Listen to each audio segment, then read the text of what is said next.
Madame Klinkert. Als nächste ans Rednerpult gebeten Kommissarin Ylva Johansson. Bitte sehr.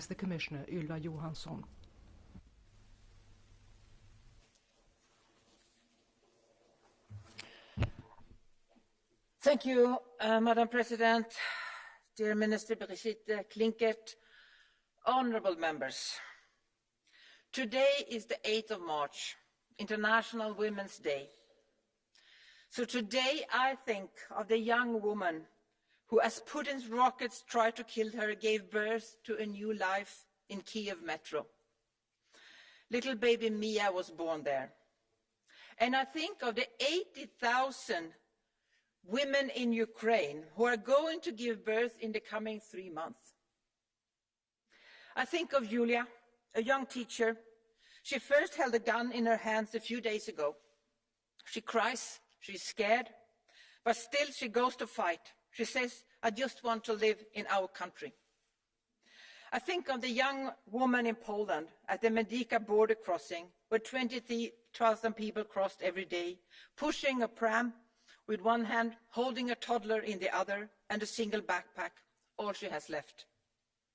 Like her, about 2 million people have come to the EU, fleeing Putin's war of aggression.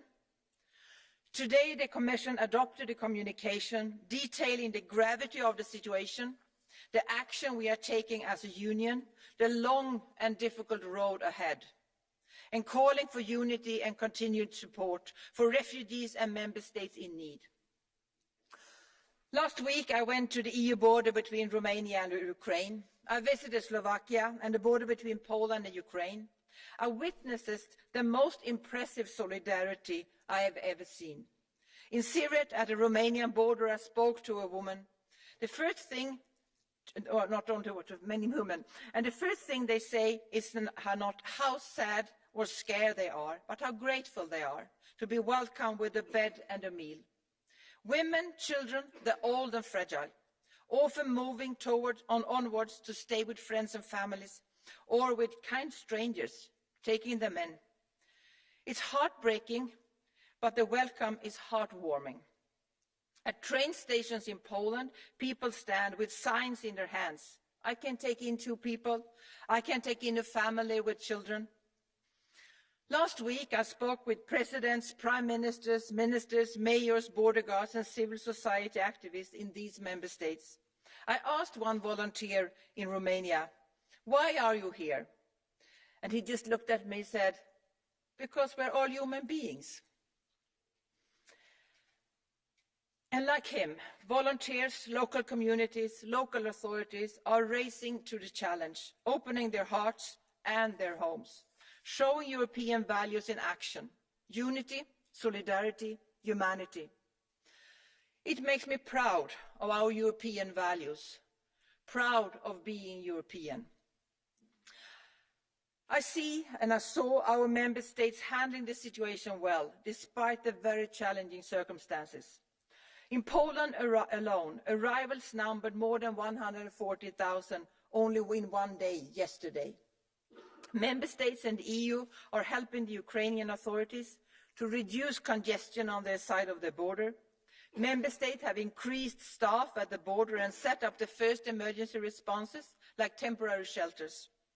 Last week, the Commission issued guidelines to Member States to ensure security checks and simplify and speed up border controls with Ukraine. As a union, we are providing aid in face of humanitarian catastrophe without end in sight. Causalities mounting by the day, housing destroyed, water and electricity cut off, ambulances, aid workers caught in the crossfire. We directed more than €500 million, as was just mentioned by Mrs. Klinkert, from the EU budget for humanitarian support in and outside Ukraine. We provided €120 million in budget support to Ukraine, €1.2 billion in emergency loans, €85 million in humanitarian aid to cover food, water, medicine, basic needs, €5 million to cover refugees' basic needs in Moldova, as Moldova needs increasing support. Through the Union's civil protection mechanism, 26 member states and Norway are assisting Ukraine with supplies, with a value well above 100 million euro. Slovakia and Poland have also asked for assistance through the mechanism. We are working with the United Nations, Red Cross, to make sure aid gets into Ukraine. And today, we call for the opening of humanitarian corridors so people fleeing war can leave and humanitarian aid can safely arrive. Last week, I also witnessed one of the most impressive European unity, when we united to condemn Putin's aggression and support Ukraine, and when the Council unanimously adopted the proposal to activate the Temporary Protection Directive. As you are well aware in this House, this directive is more than 20 years old. It has never been used before. Never. But now, you have called on us to activate it, but now we have done it. It's a unique and historic moment, and I think we should take pride in this moment. And the decision was a unanimous decision. All member states agreed to activate the Temporary Protection Directive. But we need to recognize the graveness of the hour, the magnitude of the challenge, and decide as one to do what is needed, to do what is right. To provide protection, to provide it fast, to provide it now. From day one, thanks to the directive, people fleeing the war in Ukraine will be able to get a job, send their children to school, get housing, social welfare, medical assistance. At one stroke of the pen, we scrapped a mountain of paperwork, supporting Ukrainians fleeing war and relieving member states' asylum systems. The protection in the directive applies to Ukrainian citizens, nationals and their family members, to refugees that are living in Ukraine, like the Afghan refugees who experience again the nightmare of a sudden exodus, or Belarusians who fled the Lukashenko regime, but also permanent residents of Ukraine. The Temporary Protection Directive does not apply to students and tourists from the countries or from other countries or others on short-term permits. We will soon present guidelines to show how to practically implement the directive. A solidarity platform will share information on reception capacity and need for support, and the Commission will coordinate operational response. It is clear that everyone fleeing the war has to be let into the European Union. This is obvious, and this is what is happening. The Fundamental Rights Agency is reporting what we have seen. I have seen it with my own eyes. Everybody is allowed to cross the border and are welcomed into the European Union. Member states are doing their best to help third country nationals to get safely home. The reality is around 130,000 third country nationals have already entered the European Union from Ukraine, including thousands of Indians, Nigerians and Turkish nationals. Don't believe Putin's lies. If you are running away from Putin's war, you are welcome here in the European Union. About 2 million refugees have now entered the EU, as I said. And just to make a comparison, in 12 days, we have received 2 million refugees, the same number as the European Union received during 2015 and 2016 together, in 12 days. Over 1 million in Poland, almost 500,000 in Romania, 170,000 in Hungary, 130,000 in Slovakia. Member states have done and are doing a remarkable job, setting up and now implementing contingency plans, opening new border crossing points and simplifying procedures. Local authorities are ensuring reception, medical assistance, working hand in hand with volunteers and NGOs. Many people quickly move on to friends and family, to member states with a large Ukrainian diaspora. Last week, around 8,000 Ukrainians applied for asylum, a fraction of the arrivals actually. But this situation might change rapidly as more people flee the country. The application so far has been mostly in Sweden and Romania. Romania has asked for operational support from the European Agency for Asylum, which can help with asylum procedures, with the reception and implementation of the Temporary Protection Directive. Other EU agencies are also supporting member states. A total of 2,600 Frontex officers could be deployed if needed. A further 165 Frontex officers are now deployed at the border, including with Moldova. A further 162 Frontex officers will be deployed to Romania. Apart from Estonia, no other member states have yet requested Frontex support. Consultations are ongoing about possible Frontex support to Moldova. Europol is also monitoring the situation and will send 2 officers to Slovakia to help with security checks. Preparations are ongoing for possible similar deployments to Hungary and Romania. Europol support to Moldova is also being assessed. Besides solidarity and unity, we need money. Money not only for reception rights right now, but also to help with education, jobs, housing, for integration in our societies. Today we propose, in another unprecedented decision, to give more flexibility to member states to use €420 million for our home affairs funds, unspent money from the previous MFF, allowing member states 1 more year to spend allocated funds, and flexibility to switch priorities so member states can commit more money to integration and to support people fleeing the war in Ukraine. In the same way, we will free up money on the cohesion funds, European Regional Development and the European Social Fund.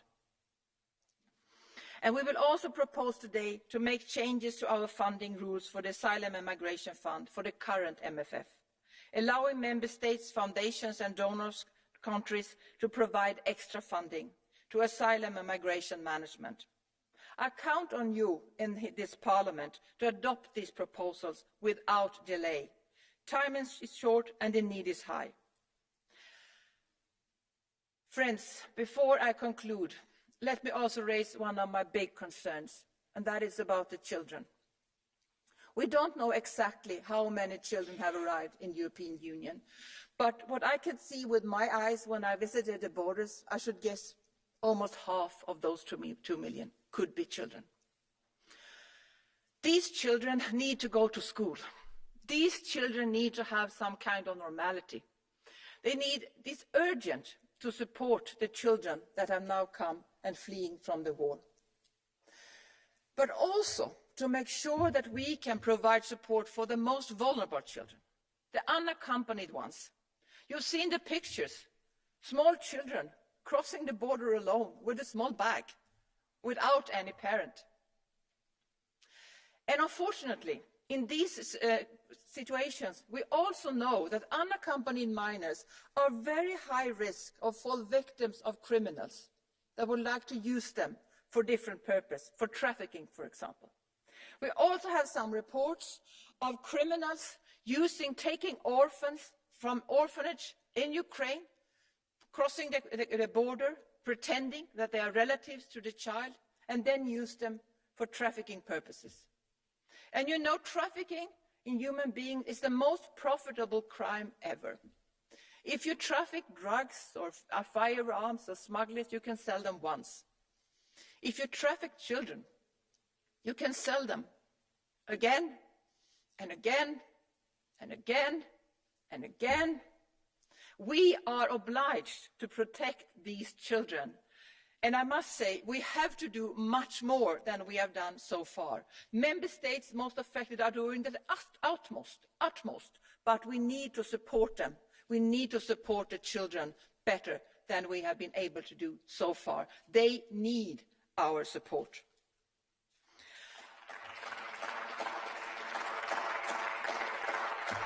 Because this will not be over soon. Putin is fighting his war without restraint or remorse or mercy.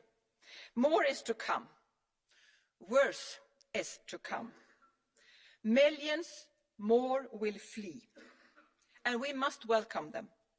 We are facing a great test, and we can meet this test. if we show the same unity, solidarity and action as we have seen the past week.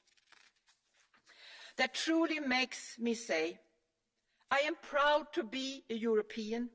Let's meet this test together, in solidarity with Ukraine, in solidarity with the refugees, and in solidarity with each other in the European Union. Thank you.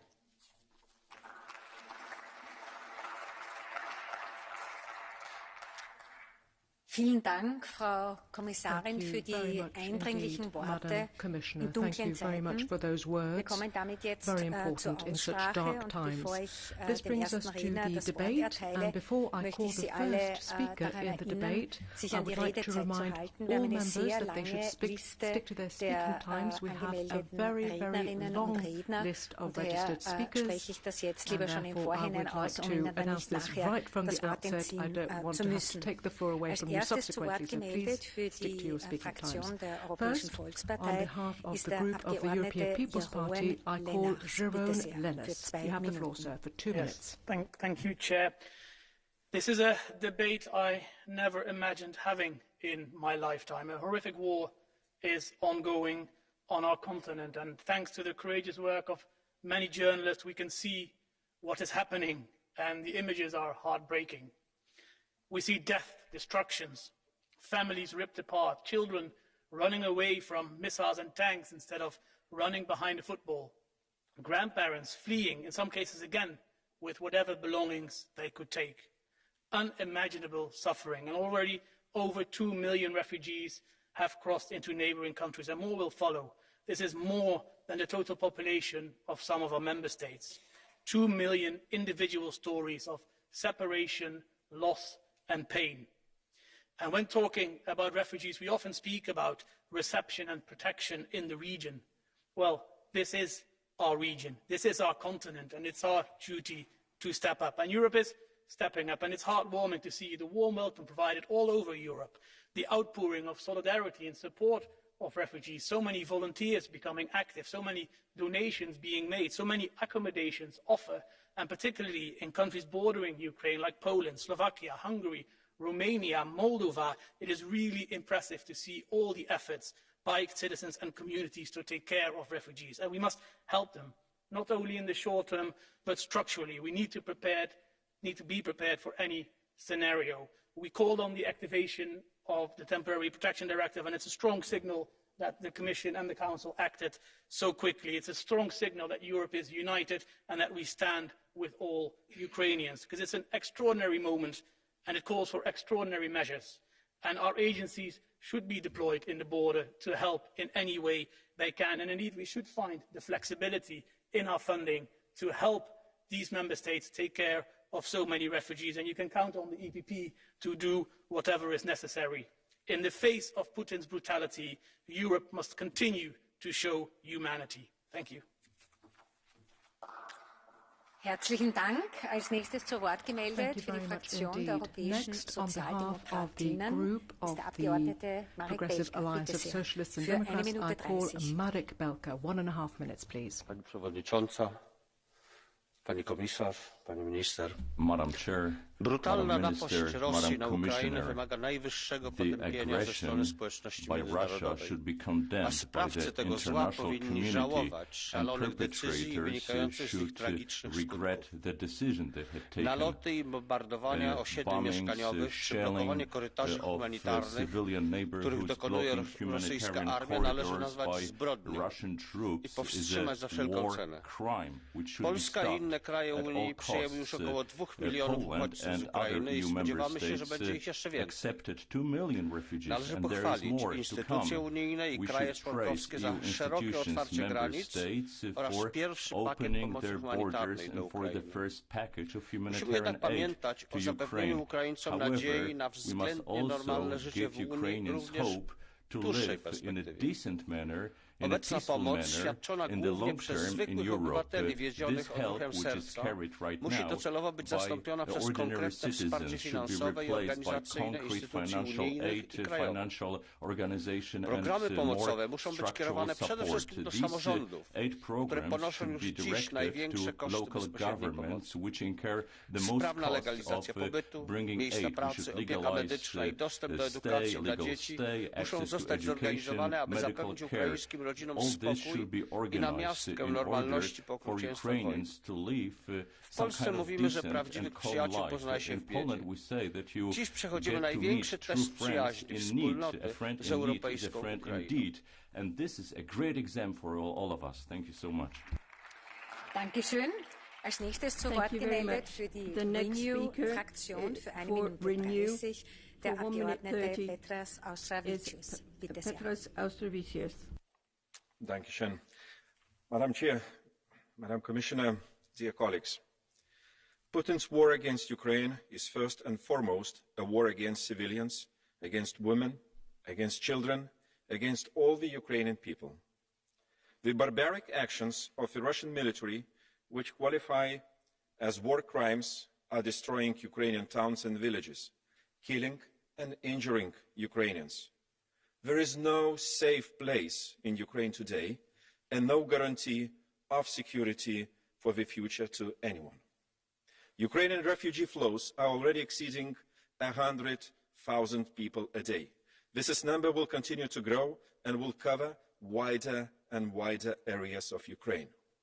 By end of this week, the refugee influx will exceed 2015-2016 scale at least by twice. Just a few days ago, together with my colleagues, members of European Parliament, I visited the Polish-Ukrainian border crossings and refugee reception centers. I commend the Polish side for the well-organized reception of refugees and the provision of assistance. However, I would like the Ukrainian refugees to feel EU solidarity, support, assistance and protection as well. We need to ensure the EU presence in every single border crossing and refugee reception center. Our solidarity must be translated into real aid action in real time. Slava Ukraini. Thank you. Dankeschön. Als nächste Sprecherin ersuche ich Frau Tineke Strick für die Fraktion der Grünen zum Rednerpult zu kommen, und zwar 3 Minuten haben Sie. You have 3 minutes speaking time. At our borders, Putin is putting the lives of millions of people at risk. His brutal invasion targets the citizens of Ukraine, violating international humanitarian law. And people are desperately seeking protection. It is unprecedented how quickly the number of refugees keeps growing. And the EU's response is unprecedented as well, with the activation of the Temporary Protection Directive. We applaud the Commission and Council for their swift and united response to give their full support to the refugees and their families. It will only work, however, if every member state is ready to host a substantial number of refugees. So let the weakest part of the directive, namely the voluntariness, not become the obstacle for an effective and humanitarian response. Coordination, funding and guidance by the Commission will be much needed. It is encouraging that the Council includes refugees who lived in Ukraine. But all people fleeing Ukraine must be safe. Referring third country nationals, even if they lived permanently in Ukraine, to their region of origin creates huge insecurities and risks. And in our views, this is unjustified. So please do not make any distinction. And this also goes for the border. We hear and see discrimination on skin color, ethnic background, gender and sexual identity. We need agencies and international organizations to ensure equal treatment and to take care for the vulnerable people. The heartening hospitality of citizens will not be sufficient with the rising numbers and vulnerabilities, and the Commissioner already also referred to the risk of trafficking for minors. Member states should therefore organize a safe route to hosting locations. And Zelensky was right when he called the transport of refugees to Belarus and Russia immoral. Because who wants to find refuge in a country of your own invader? So we must help them, but also the Russian citizens under pressure to find protection in our countries. Chair, refugees from Ukraine deserve our unconditional support, no matter how long, no matter how many. But let me be very clear. Being forced to flee means the same misery, despair and fear wherever you are in the world. Let this war at our doorstep not distract us from the needs and rights of refugees from other countries. Do not believe politicians who make us believe that protection for the one means less protection for the other. If we equally share our global responsibility, we can offer every refugee the protection that she or he needs and deserves. Thank you. Dankeschön. Die nächste Sprecherin, Annalisa Tardino, für 2 Minuten für die ID-Fraktion. Bitte. For ID.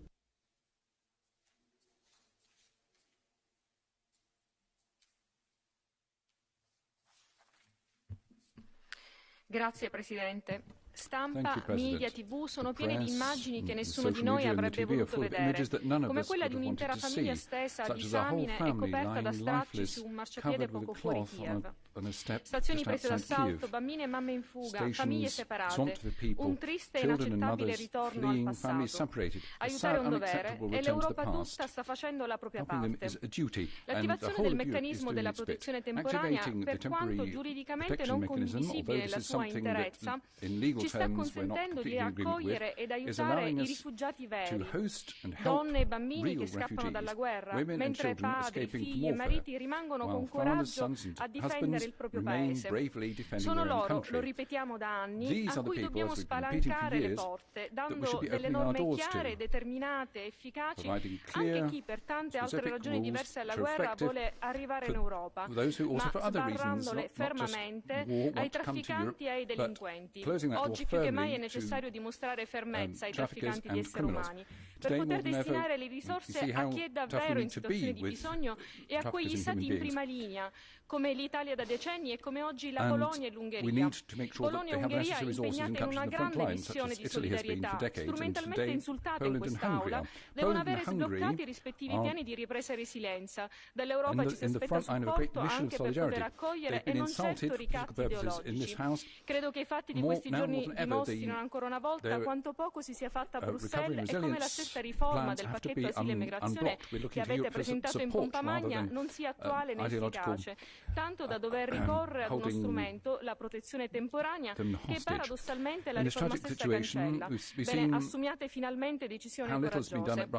Concludo applaudendo a tutti coloro che si stanno spendendo per aiutare chi è in difficoltà. Chi si spende per la pace, per chi si spende contro la guerra con la diplomazia e non con le armi. Grazie. Help those in difficulty who are devoting themselves to fighting war. Der nächste Sprecher für 2 Minuten 30 für die EKR-Fraktion ist der Herr Abgeordnete Waschikowski, der vom Platz sprechen wird. Bitte. He's going to speak from his seat. Hello, Madam President, Madam Commissioner. Ukraine is fighting for its freedom. It's fighting for security of Europe also. Security which we built for the last 30 years. In this sense, it is also our war to protect our security. Some of the European Union countries are more responsible for Putin's aggressive military posture. In this sense, they are more responsible for this war, and we expect more contribution from them. There are lots of instruments and sanctions to stop Russian aggression. Penalties, weapons for Ukraine, and for security of our eastern flank. Sometimes it's not possible to immediately implement this instrument, but the hot issue right now is humanitarian assistance. Delivering its to Ukraine is extremely difficult, but we have to spare no efforts to deliver. However, there are millions of refugees in our countries. Only in Poland, as Madam Johansson rightly mentioned, there are 1.2 million of refugees, added to 1 million of migrants who emigrated to Poland.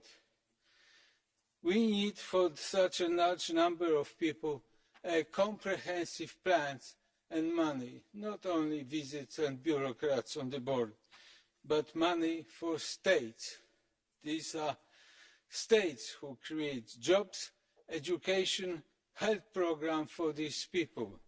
We have to avoid the situation to create camps, ghettos and Palestinization of this refugee wave.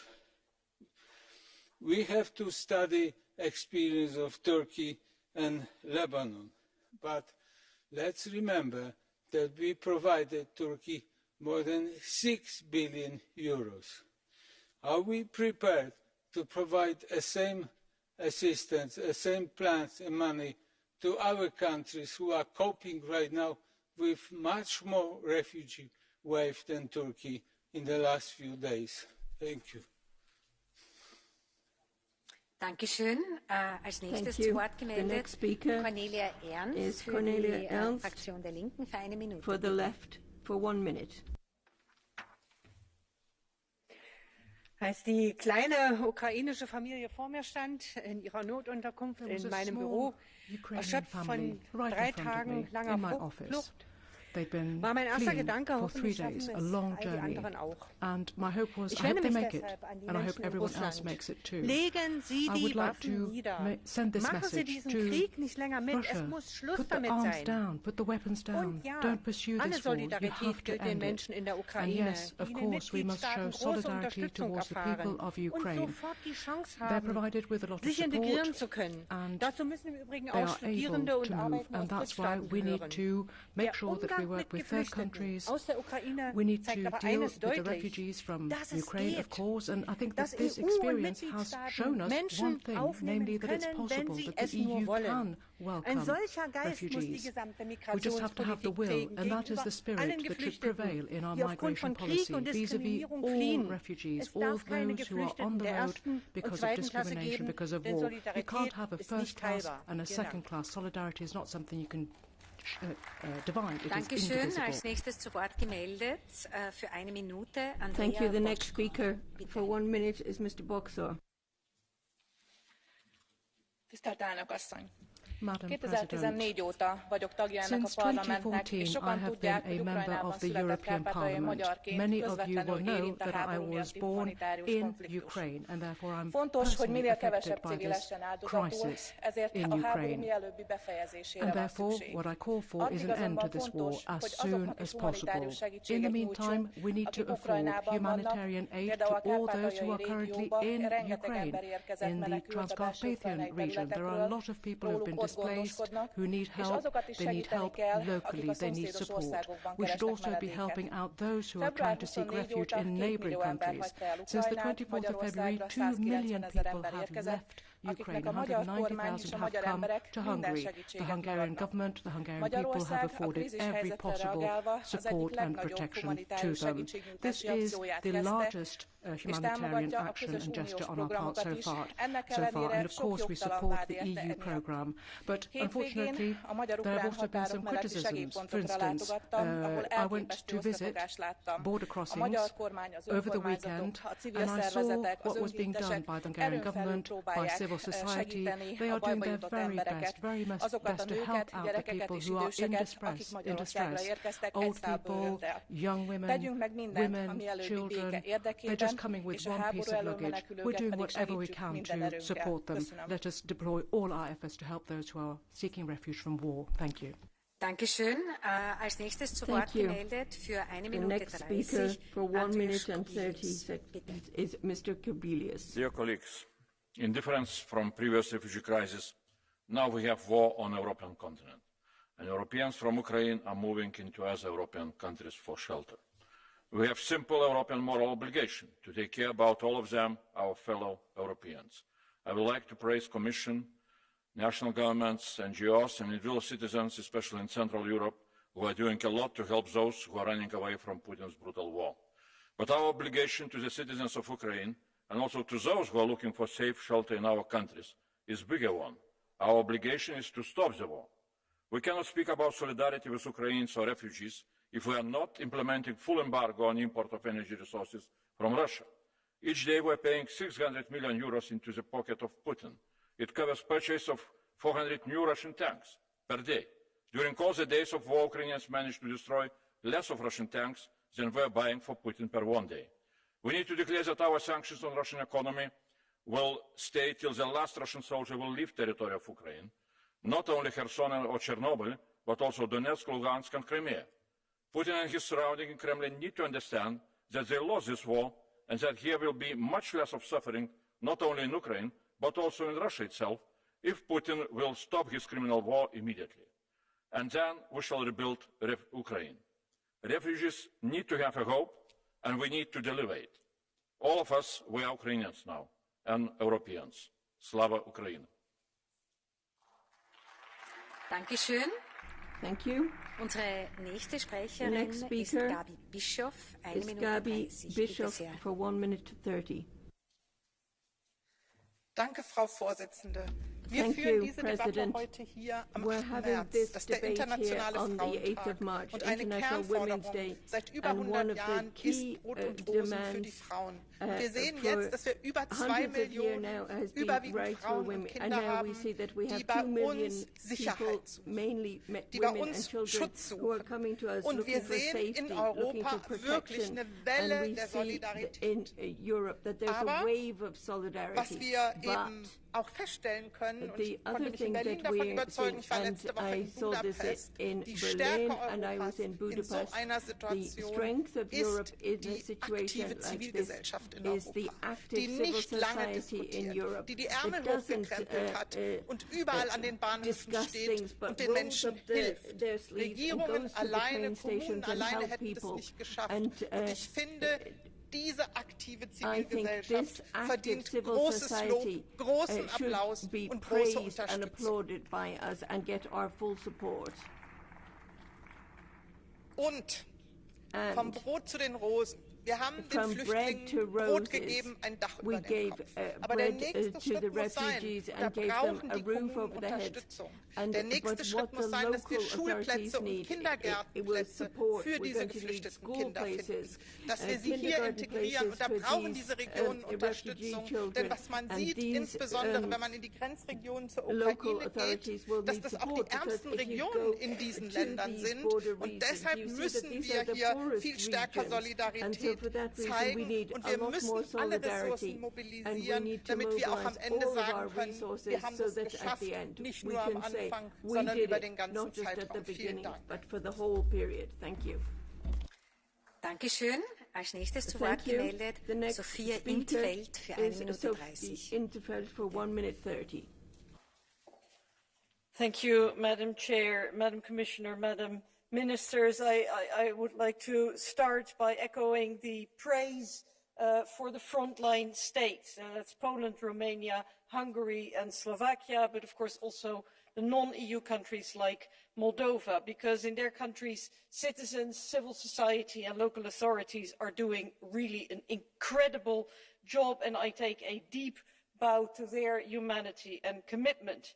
So we welcome the EU support provided to those countries, and I would like to join the urgent call of the Commissioner for Frontex and EASO to be closely involved in the operation. We also strongly salute the activation of the TPD, but now we also have to take the next step. Europe has to move on from ad hoc solutions to a coherent, structural and common migration and asylum policy.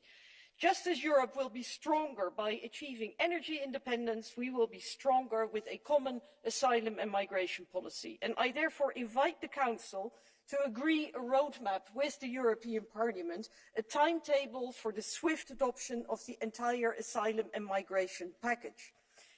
The warm welcome to the Ukrainian refugees is Europe at its best. colleagues. It is the cradle of human rights, a community of values.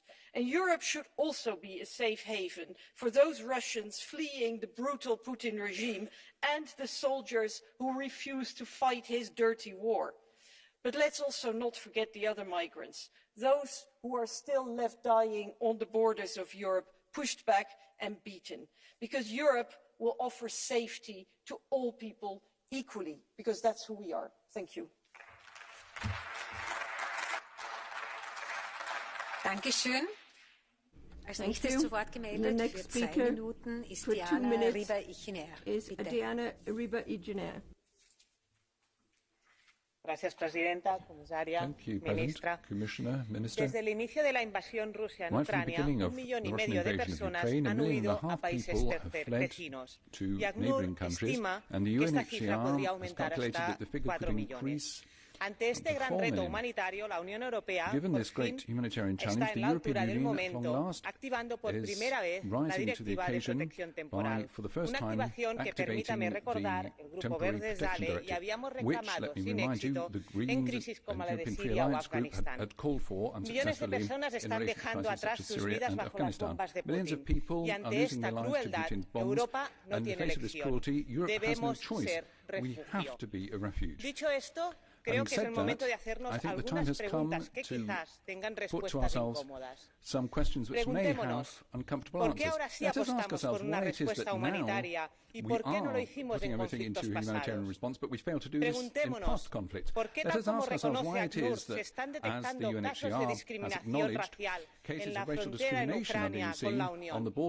Preguntémonos, ¿por qué mientras recibimos con un abrazo a los hermanos ucranianos, este mismo fin de semana recibíamos con porras en la frontera de Melilla a los hermanos subsaharianos?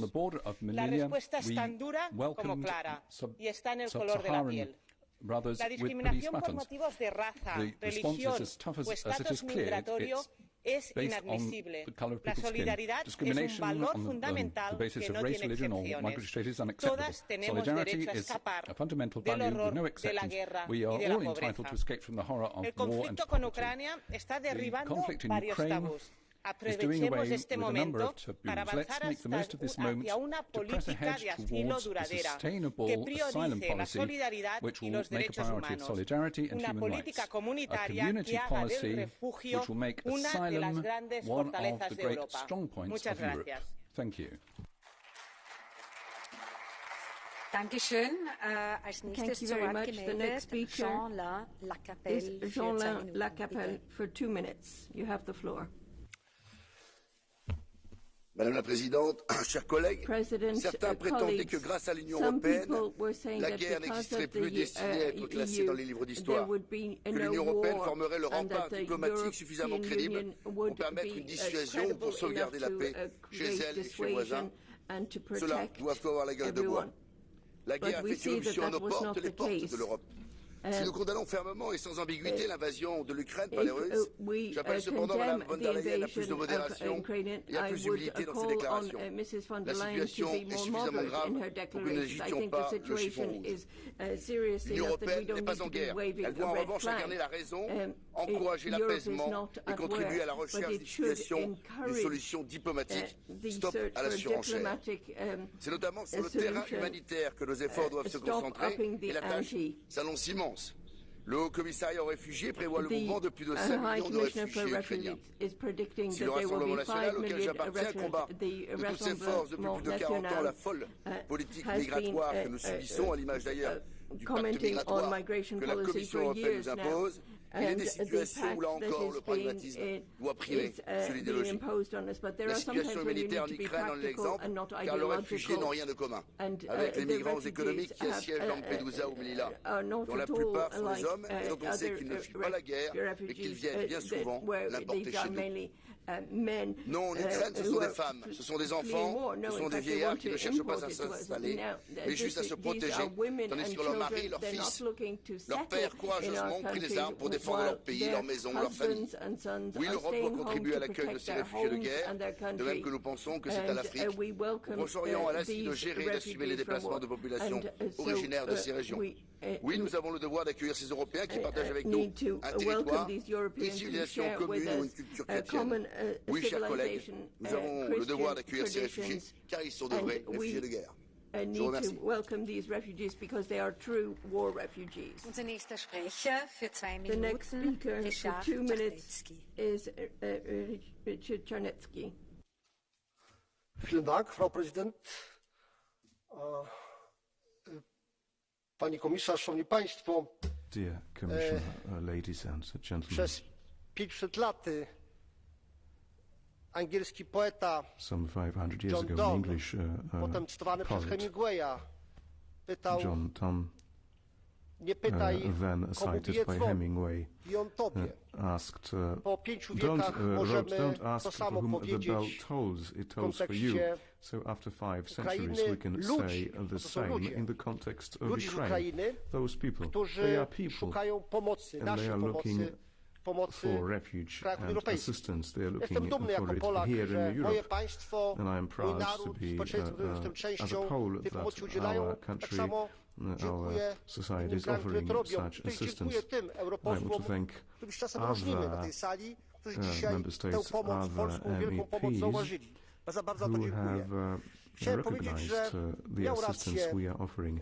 pan poseł Waszczykowski, And Mr. pokazując to, Waszczykowski co stało się was 6 lat right temu. when Układ saying Unia-Turcja. what happened 6 6 miliardów years euro w ago. 2 latach, Agreement gdzie, between EU uwaga, and Turkey, 6 billion Turcja przyjęła euro przecież into 1 installments. 700 000 And uchodźców. Turkey took in Sama Polska do dzisiaj przyjęła 1 200 000 refugees. uchodźców. And Poland Myślę, alone że warto pomyśleć o podobnej pomocy, ale tak samo dedykowanej, bardzo konkretnie.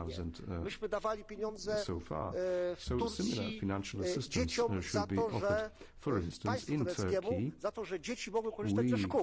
Myślę, że podobne instrumenty pomocy muszą być wobec krajów, które tę pomoc oferują dzisiaj i dla tych właśnie uchodźców. Chciałem powiedzieć, że dzisiaj mamy otwarte serca. Co będzie za 2 miesiące? Co będzie za pół roku? Kiedy liczba uchodźców przekroczy ponad 5 milionów? Obyśmy dzisiaj byli wtedy za pół roku tak samo otwarci sercami na dłoni, jak jesteśmy dzisiaj. Dziękuję bardzo.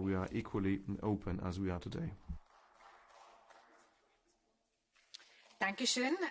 Als nächster Thank you very Sprecher much. Nikolai The next Willumsen speaker für eine is Minute, bitte. Nikolai Willumsen for 1 minute.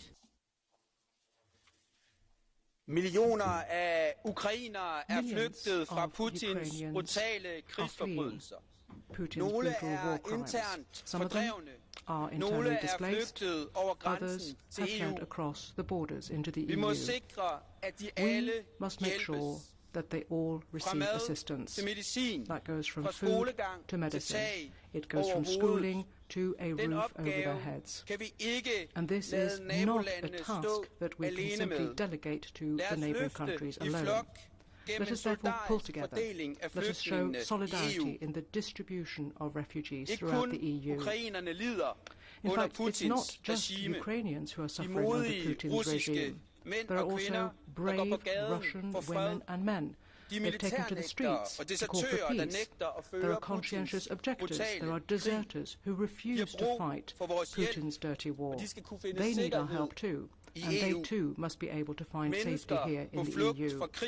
There are people fleeing war and oppression, and they always deserve protection, regardless of where they come from, whether they come from Ukraine, Russia, Afghanistan or Syria.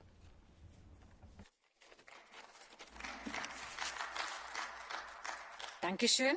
Als nächstes zu Wort gemeldet Antoni Comín y Olveres für eine Minute. Speaker is Mr. Comín y Olveres. Thanks. For 1 minute. Merci, President. Il n'y a pas d'adjectif pour décrire la catastrophe humaine qui provoque l'agression militaire de la Russie contre l'Ukraine. Il n'y a aucune raison qui puisse justifier cette invasion avec toute la mort et l'horreur qu'elle laisse dans son sillage. Il est particulièrement cynique et parmi d'autres excuses, Poutine affirme qu'il mène cette invasion pour protéger les minorités russes et russophones d'Ukraine, alors que la population civile des villes à majorité russe telles que Kharkiv et Mariupol est celle qui subit les plus l'invasion dans l'Est et le Sud de l'Ukraine. Il est intolérable que Poutine manipule les droits à l'autodétermination des peuples pour justifier les ambitions territoriales de son nationalisme autoritaire. Les droits à l'autodétermination ne peuvent pas faire l'objet de répression des États autoritaires, mais il ne peut pas non plus être manipulé pour légitimer une agression armée contre des nations libres. L'Union doit prendre position et œuvrer pour mettre fin à l'agression russe, à la guerre et à ses conséquences humanitaires. La première de ces obligations est de soutenir les réfugiés ukrainiens entrant dans l'Union. Et c'est donc une bonne nouvelle que le Conseil ait approuvé jeudi dernier une protection temporaire pour les citoyens ukrainiens. Bien entendu, tous les États membres doivent participer conjointement à l'effort d'accueil de ces réfugiés. Merci beaucoup.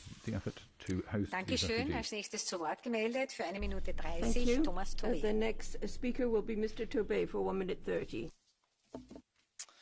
President, Commissioner, Minister, it is dark times in Europe. The only light that we see is the bravery from our Ukrainian friends. Това е момента, в който виждаме смелостта на нашите приятели в Украина. Също така трябва да говорим и за решителния отговор на Европа, единството и солидарността.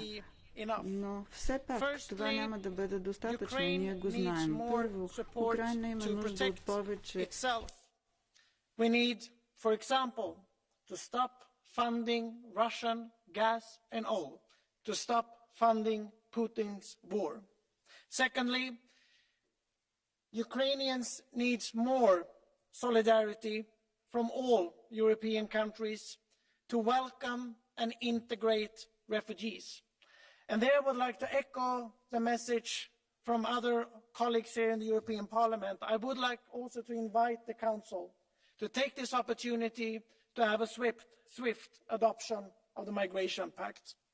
And thirdly, Ukraine needs more humanitarian assistance.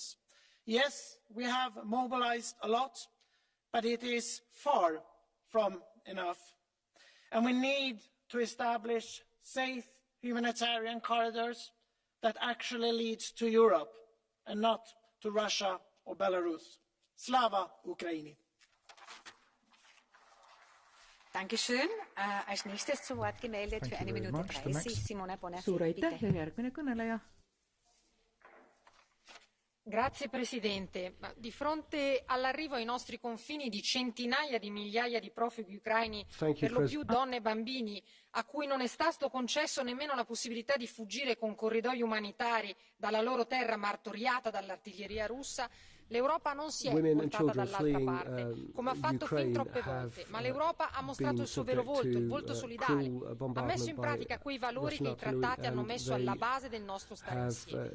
In una parola possiamo dire che finalmente la risposta nella gestione dei profughi ucraini è stata europea, come da tempo chiedevamo e come non è successo di fronte ad altre crisi migratorie del nostro tempo. Penso in particolare a quella del Mediterraneo, da dove non arrivano rifugiati di serie B solo perché hanno un colore della pelle diverso dal nostro. L'attivazione per la prima volta della direttiva sulla protezione temporanea dei profughi e tutte le azioni che la Commissione sta mettendo in campo garantiscono solidarietà e aiuto umanitario verso la popolazione ucraina e solidarietà tra gli Stati dell'Unione che hanno bisogno di assistenza e aiuto. Solidarietà e unità. La miglior risposta che potevamo dare anche a Putin, convinto di poter usare la crisi migratoria come una minaccia per la tenuta della coesione europea. E invece così non è andata. Anzi, a brutalità stiamo rispondendo con umanità. Adesso dobbiamo sommare l'impegno coerente delle istituzioni per coordinare e facilitare l'ingresso alle frontiere europee del flusso continuo di rifugiati e per l'accoglienza in tutta Europa di donne e di bambini. Tutto questo mentre dobbiamo continuare a condannare questa aggressione ai danni di un popolo sovrano e libero e chiedere un immediato cessate il fuoco, perché cessi questo massacro a danno di civili indifesi in Europa, un'Europa che vuole continuare a essere luogo di pace. Dankeschön. Als nächstes zu Wort gemeldet Bernard Guetta. Madame la Présidente, mes chers collègues, il y a au moins 3 catégories de réfugiés dans ce drame. La première, c'est évidemment les réfugiés ukrainiens.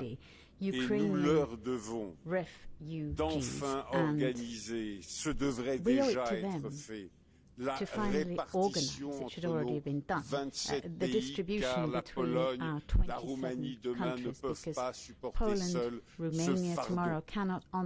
Le deuxième groupe de réfugiés, ce sont des réfugiés russes qui fuient leur pays, la répression ou le danger de la conscription. Nous leur devons tout autant assistance, car ils sont extrêmement courageux. Et souvenons-nous que le blocage des cartes de crédit vient de faire d'eux des mendiants dans leur pays de refuge. Ils n'ont plus un sou. Ils n'ont plus un sou. Nous devons nous en préoccuper. Et puis, il y a une troisième catégorie de réfugiés, ce sont ceux qui sont perdus dans leur propre pays. Et à cela, nous devons livrer par la voie des médicaments. L'ONU se propose de le faire. Le ciel de l'Ukraine est sous contrôle du gouvernement légitime de l'Ukraine. Nous devons soutenir l'action de l'ONU à la demande du gouvernement ukrainien pour aller larguer des vivres et des médicaments au-dessus de l'Ukraine. C'est une urgence et un principe. Je vous remercie. Urgent and it's a principle. Dankeschön. Als nächstes zu Wort gemeldet Sergei Lagodinsky für 2 Minuten. Sergei Lagodinsky for 2 minutes.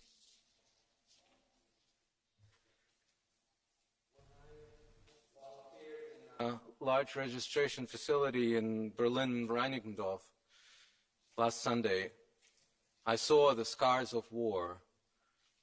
Those were people, but they looked like scars. I saw the eyes of young women and old babushka holding their grandchildren, looking lost in the cold and grateful for a cup of warm soup and a shelter in a container. Just 2 weeks ago, they had been happy. They were families, workers, teachers, lawyers. They had a life, a different life.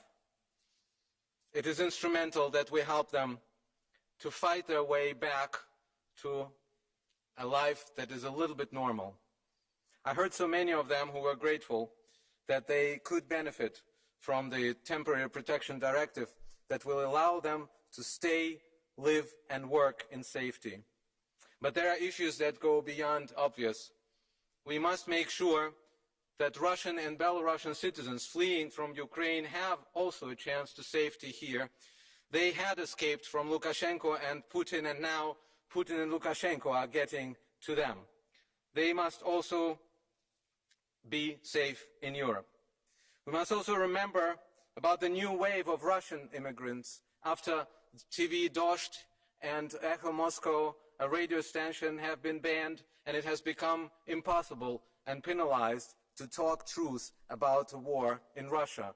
Those waves of refugees are fleeing a country sliding to despotism. When I volunteered and I looked at those refugees, I felt sad and horrified, but I also felt proud. Proud that this time the European Union seems to be on the right, on the humane side of history. Let's continue helping, and let's do it right. Vielen Dank. Als nächstes zu Wort gemeldet für 2 Minuten Tom van den Driessen. Tom van den Driessen, you have the floor.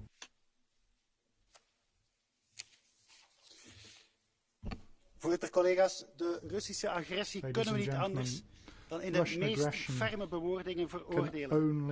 Maar aan woorden hebben de Oekraïners op dit ogenblik maar weinig. Er moeten daden volgen. De leuze van mijn partij is eerst onze mensen.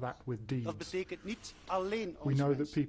We hebben steeds het asielrecht voor echte oorlogsvluchtelingen verdedigd en het asielmisbruik als kanaal van ongewenste massamigratie bestreden. Wij kunnen natuurlijk niet de problemen van de hele wereld oplossen. Daarom pleiten wij voor opvang in eigen regio. Wel, Oekraïne is onze eigen regio. Hier moeten wij onze humanitaire opdracht maximaal vervullen.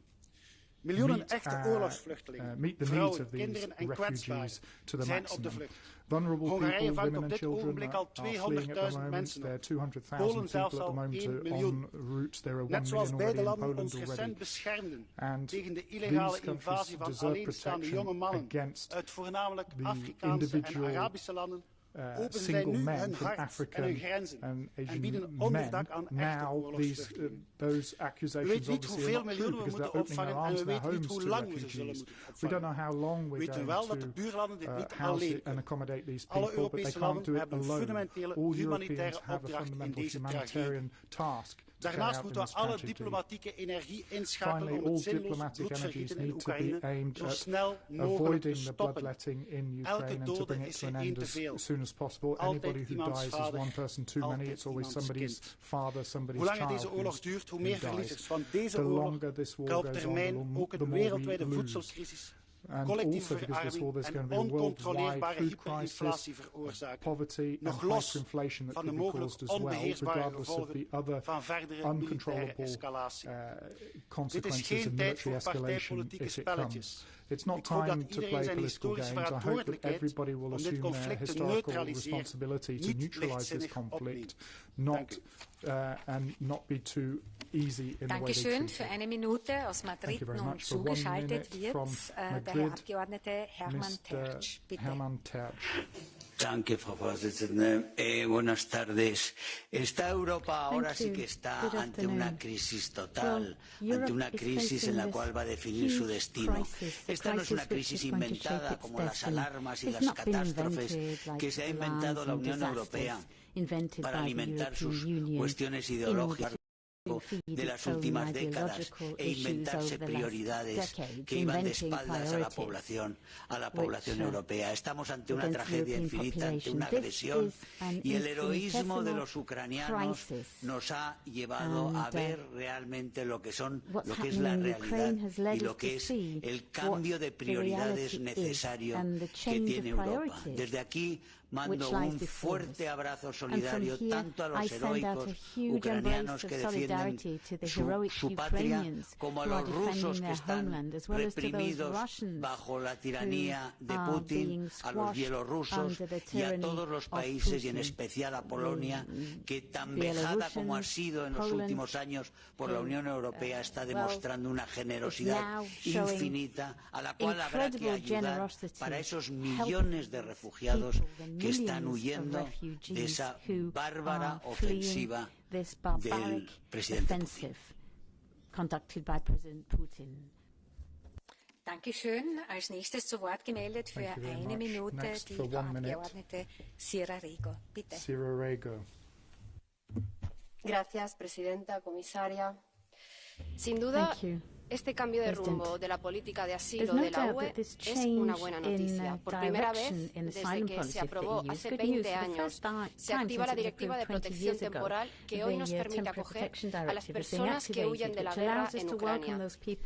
Esto demuestra que cuando hay voluntad política, Europa puede abrir vías legales y seguras y articular mecanismos de acogida digna para quienes lo necesitan.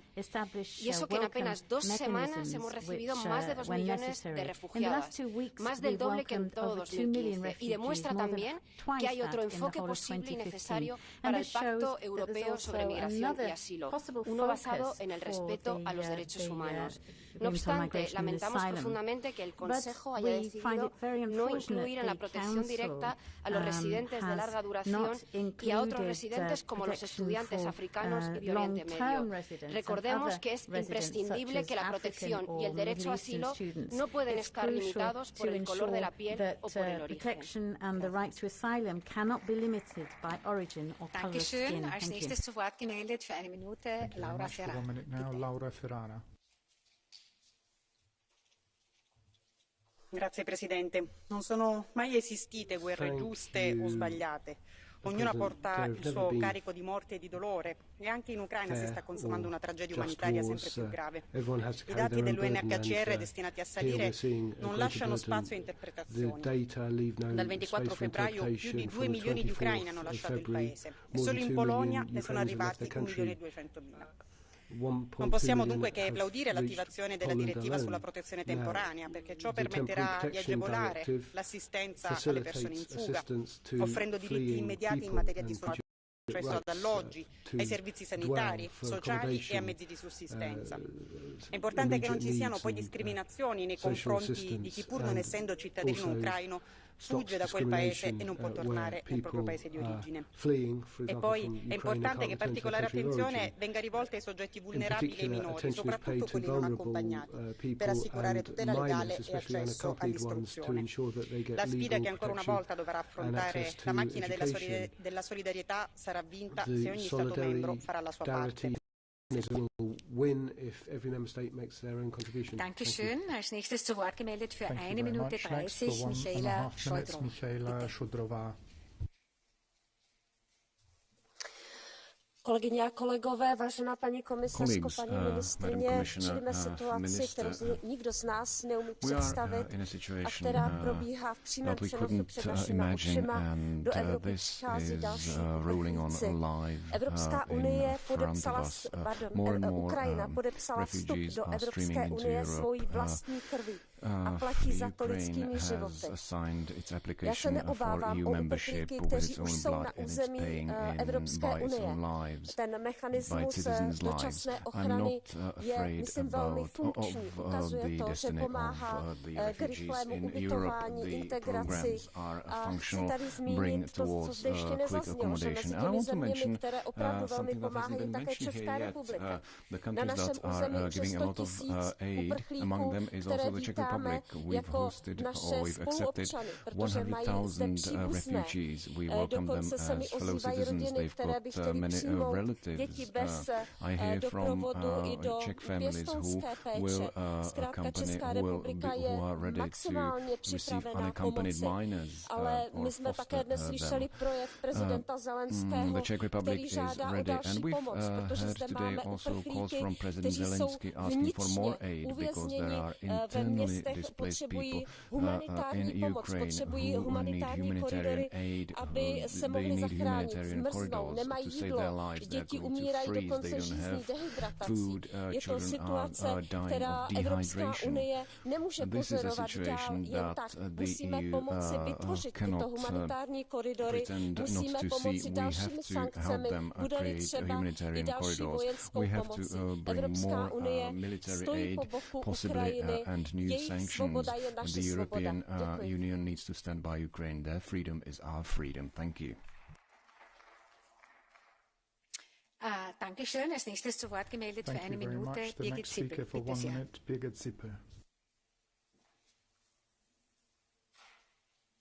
Vielen Dank. Unsere Antwort auf Putins Krieg sind Einigkeit und weitreichende Sanktionen. Zugleich müssen wir den Menschen, die vor der russischen Aggression aus der Ukraine fliehen, helfen. Flüchtlinge brauchen Sicherheit und Stabilität. Jetzt ist der gemeinsame Beschluss zum temporären Schutz die richtige Grundlage. Dabei muss die große Solidarität, die Hilfsbereitschaft, die wir überall von Zivilgesellschaft, Städten und Gemeinden sehen, Leitbild sein bei der nationalen Umsetzung der Ratschentscheidung. Was bedeutet das? Den Beschluss großzügig auslegen, vielen Menschen zu helfen, allen Vertriebenen die Einreise aus humanitären Gründen ermöglichen, sicherstellen, dass es an den Außengrenzen nicht zu rassistischer Diskriminierung kommt, Hilfe auch für intern Vertriebene organisieren und Zivilgesellschaft und Kommunen unterstützen. Dieser Beschluss ist ein erster Schritt, dieser Herausforderung gemeinsam zu begegnen. Weitere müssen jetzt folgen. Vielen Dank. Dankeschön. Als nächstes zu Wort gemeldet Fabienne Keller. Bitte sehr. Madame la Présidente, Madame la Ministre, chère Brigitte Klinkert, Madame la Commissaire, chère Ylva Johansson, en ce jour du 8 mars, je voudrais m'adresser aux femmes et aux jeunes filles ukrainiennes qui font preuve d'une bravoure remarquable, qu'elles soient réfugiées ou en soutien de leur peuple dans les pays européens. Les pensées vont bien sûr aussi au peuple ukrainien dans son ensemble. Le nombre de réfugiés qui arrivent dans l'Union européenne est sans précédent depuis la Seconde Guerre mondiale. L'activation de la protection temporaire est une avancée forte et je la salue, Madame la Commissaire. Mais nous pouvons faire plus pour l'accueil d'urgence et éviter les longues files d'attente au point d'entrée dans l'Union, des femmes, des enfants, des personnes âgées, des vulnérables attendent 2-3 jours. Dans certaines zones aux postes frontières, c'est inacceptable. J'appelle Madame la Commissaire au déploiement immédiat des agences de l'Union. Elle dispose de ressources humaines et matérielles pour soutenir les autorités nationales dans ces procédures. En particulier, je propose de déployer pour la première fois la réserve de 500 experts d'asile nationaux, peut-être 200 ou 300, mais en tout cas un certain nombre, de la nouvelle agence européenne pour l'asile. Soyons citoyens européens au rendez-vous de ce défi. Soyons solidaires et exemplaires. Je vous remercie. Let's show solidarity and let's set the example. Dankeschön. Als nächstes zu Wort gemeldet Damien Karen für eine Minute. Bitte sehr.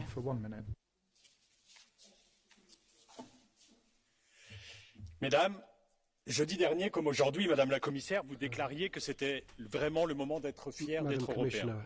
Évidemment, je me réjouis et vous félicite que l'Union européenne ait trouvé un accord pour déclencher la directive protection temporaire de 2001 et accueillir dignement celles et ceux qui fuient cette guerre terrible en Ukraine. Beaucoup soutenaient ici, il y a encore peu de temps, que cette directive ne servait à rien et qu'il fallait la supprimer. Son activation nous prouve que lorsque la volonté politique est là, tout est possible. Mais nulle fierté à avoir pourtant lorsque l'Union européenne fait simplement preuve d'humanité et se conforme strictement au droit international. Ce n'est que strict respect de ses engagements, des droits humains et de nos valeurs. Un malaise même plutôt. À voir que déclencher cette directive peut être si simple et si rapide quand on nous disait que c'était trop compliqué pour les exilés syriens ou afghans. Un malaise profond même à entendre nos dirigeants prôner l'accueil de cette immigration de grande qualité, européenne de culture, quand en août dernier, il nous fallait nous protéger contre les flux migratoires irréguliers importants en provenance d'Afghanistan ou encore face aux témoignages de discrimination subis par les étudiants africains et les exilés aux frontières européennes. Malaise et pas de fierté.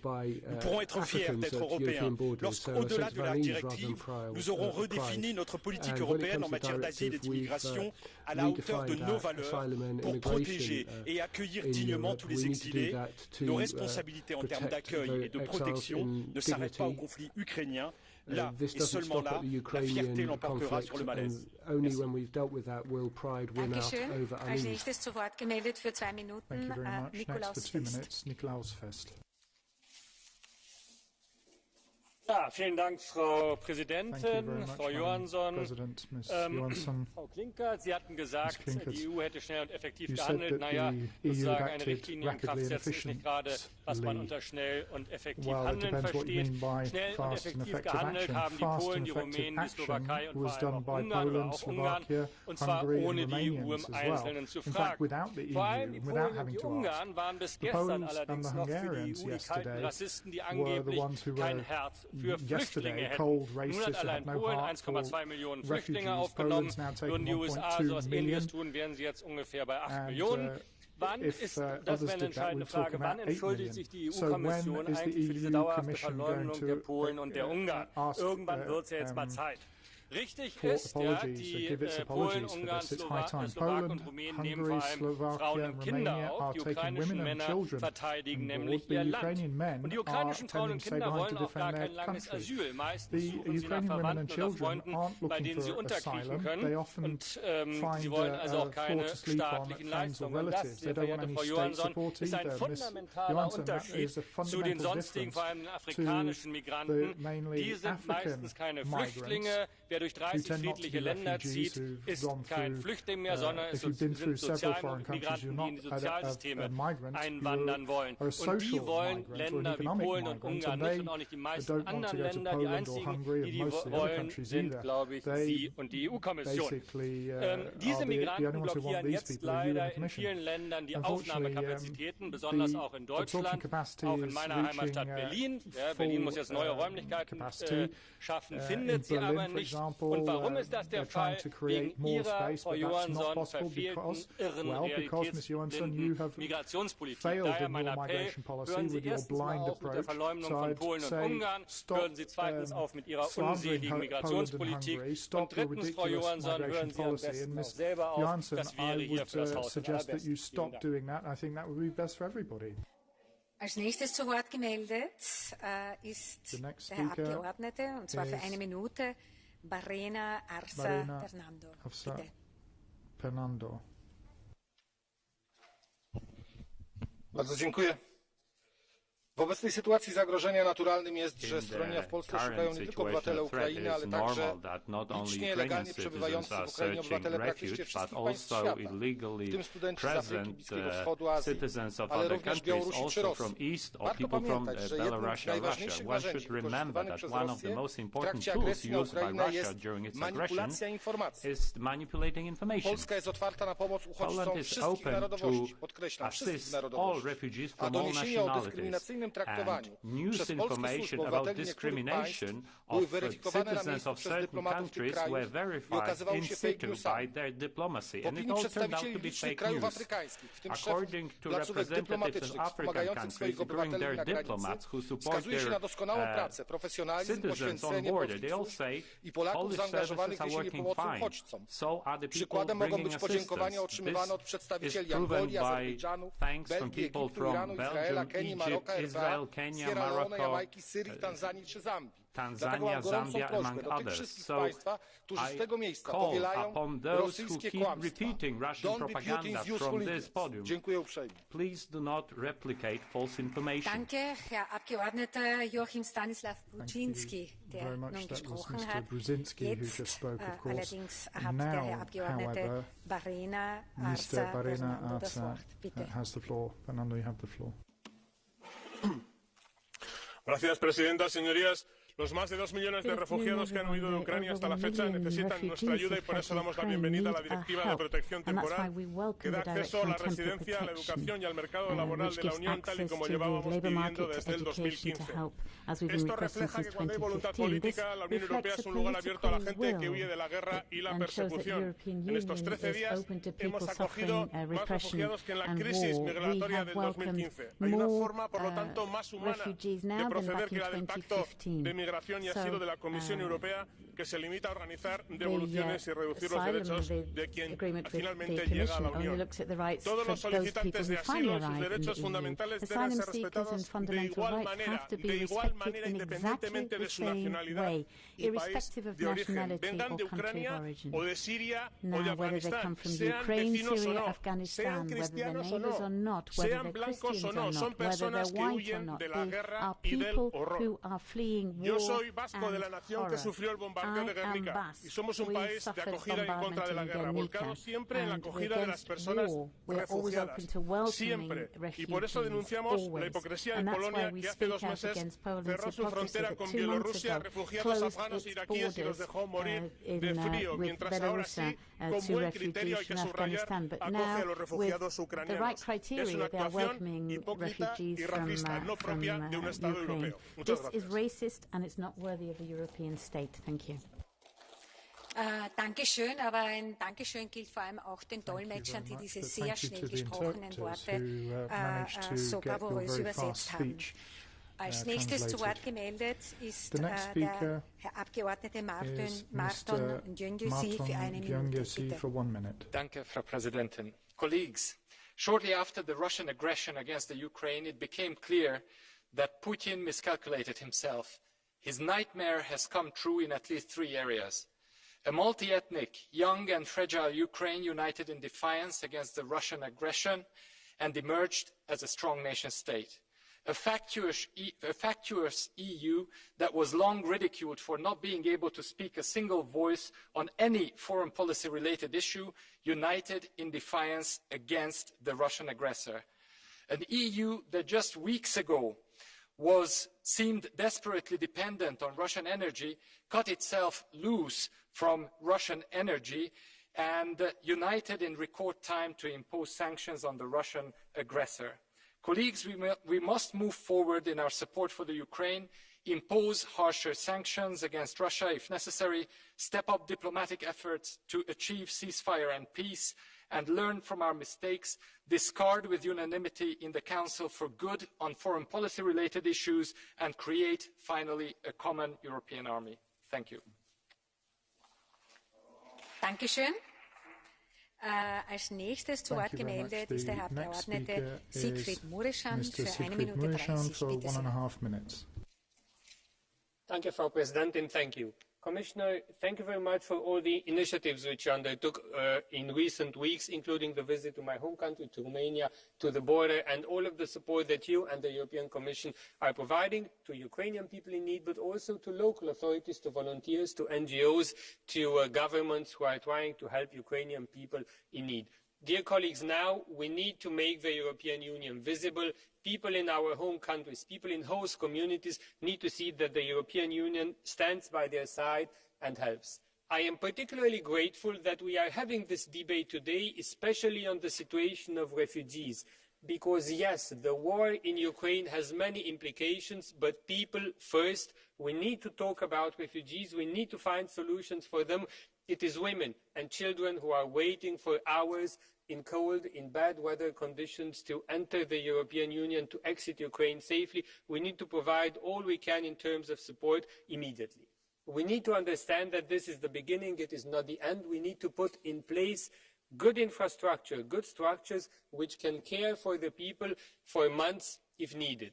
Then, very important, we need to start preparing schooling for children.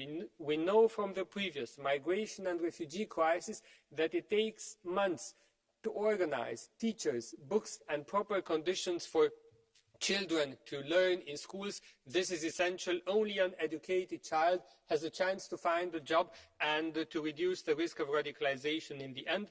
Likewise, we have to address the food implications in Ukraine, but also in neighboring countries. And we also have to make sure that wounded Ukrainian citizens receive proper protection, including in EU member states if needed. Treatment in EU member states for wounded Ukrainian citizens is a humanitarian aid. We should provide that. Thank you very much. Dankeschön. Als nächstes zu Wort gemeldet ist Tonino Piccola. Bitte sehr für 1 Minute. Pizzola, for 1 minute.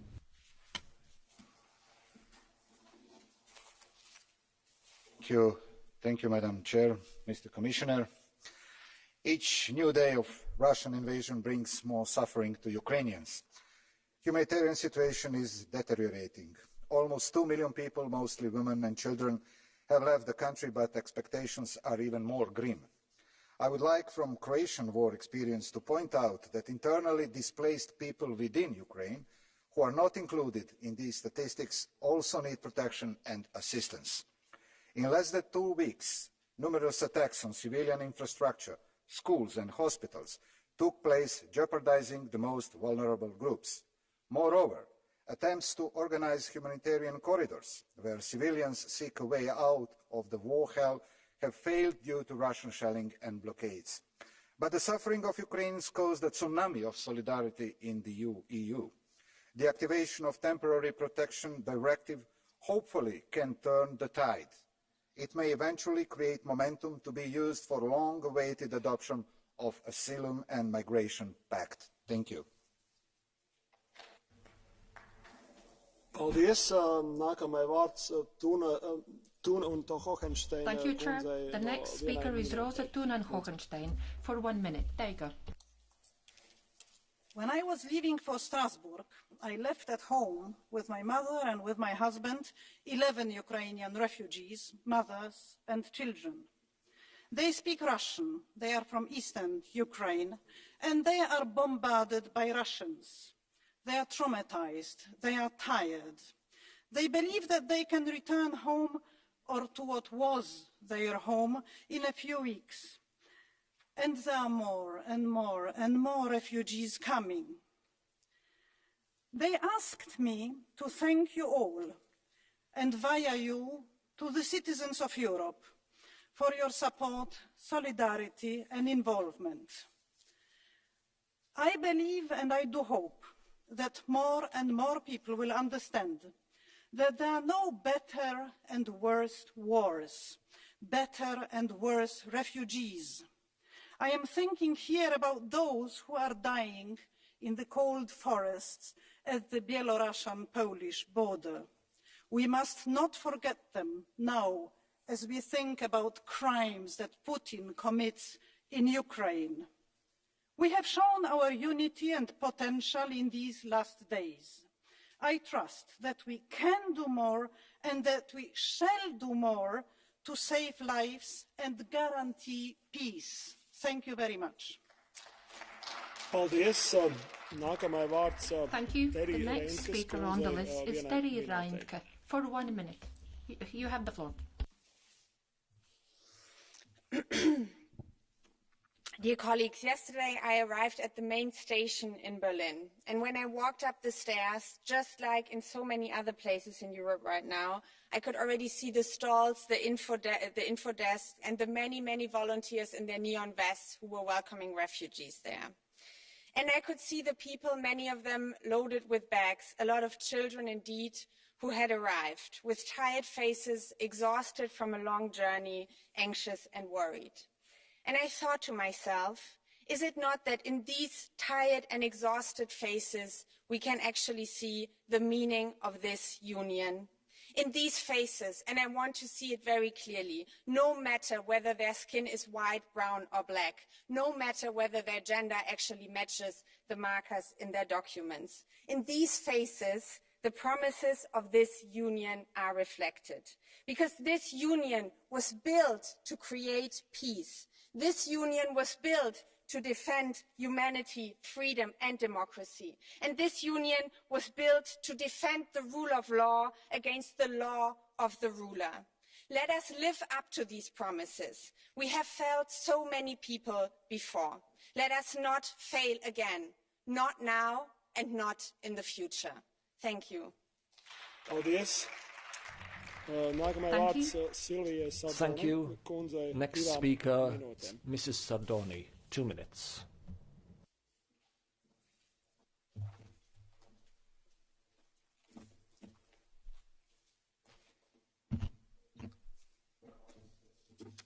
La fuga di milioni di donne, bambini e anziani dall'Ucraina è un dramma che merita il massimo impegno da parte dell'Europa.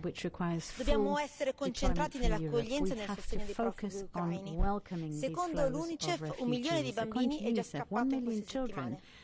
Penso alle immagini commoventi di solidarietà e accoglienza in Polonia e Ungheria. Sono nazioni che la sinistra qui ha insultato per mesi e che sono stati definiti fascisti e razzisti perché i loro governi si oppongono all'immigrazione clandestina. Ora accolgono più di 1 milione di persone in fuga dalla guerra. Ci danno una dimensione esatta delle differenze che ci sono tra i veri profughi e tanti immigrati clandestini che l'Europa, in particolare l'Italia, hanno accolto e ancora accolgono. Abbiamo negli occhi le scene di donne e bambini che salutano i padri che rimangono lì a difendere la patria e la libertà. Immagini diciamo molto diverse rispetto ai selfie sui barconi dei tantissimi migranti economici che non scappano da alcuna guerra e che la sinistra vuole in Europa per alimentare il business dell'accoglienza. Questa cacciara di sottofondo dà esattamente la cifra di quanto sia vero quello che sto affermando. Ora è finito il tempo della propaganda e del buonismo, è l'ora della concretezza. È l'ora di aiutare davvero chi scappa dalla guerra. Questa è l'unica vera accoglienza e su questa noi ci siamo e saremo sempre in prima linea. Grazie. Thank you, says the chair. The next speaker on the list is Charlie Weimers from ECR. For 1 minute, you have the floor, sir.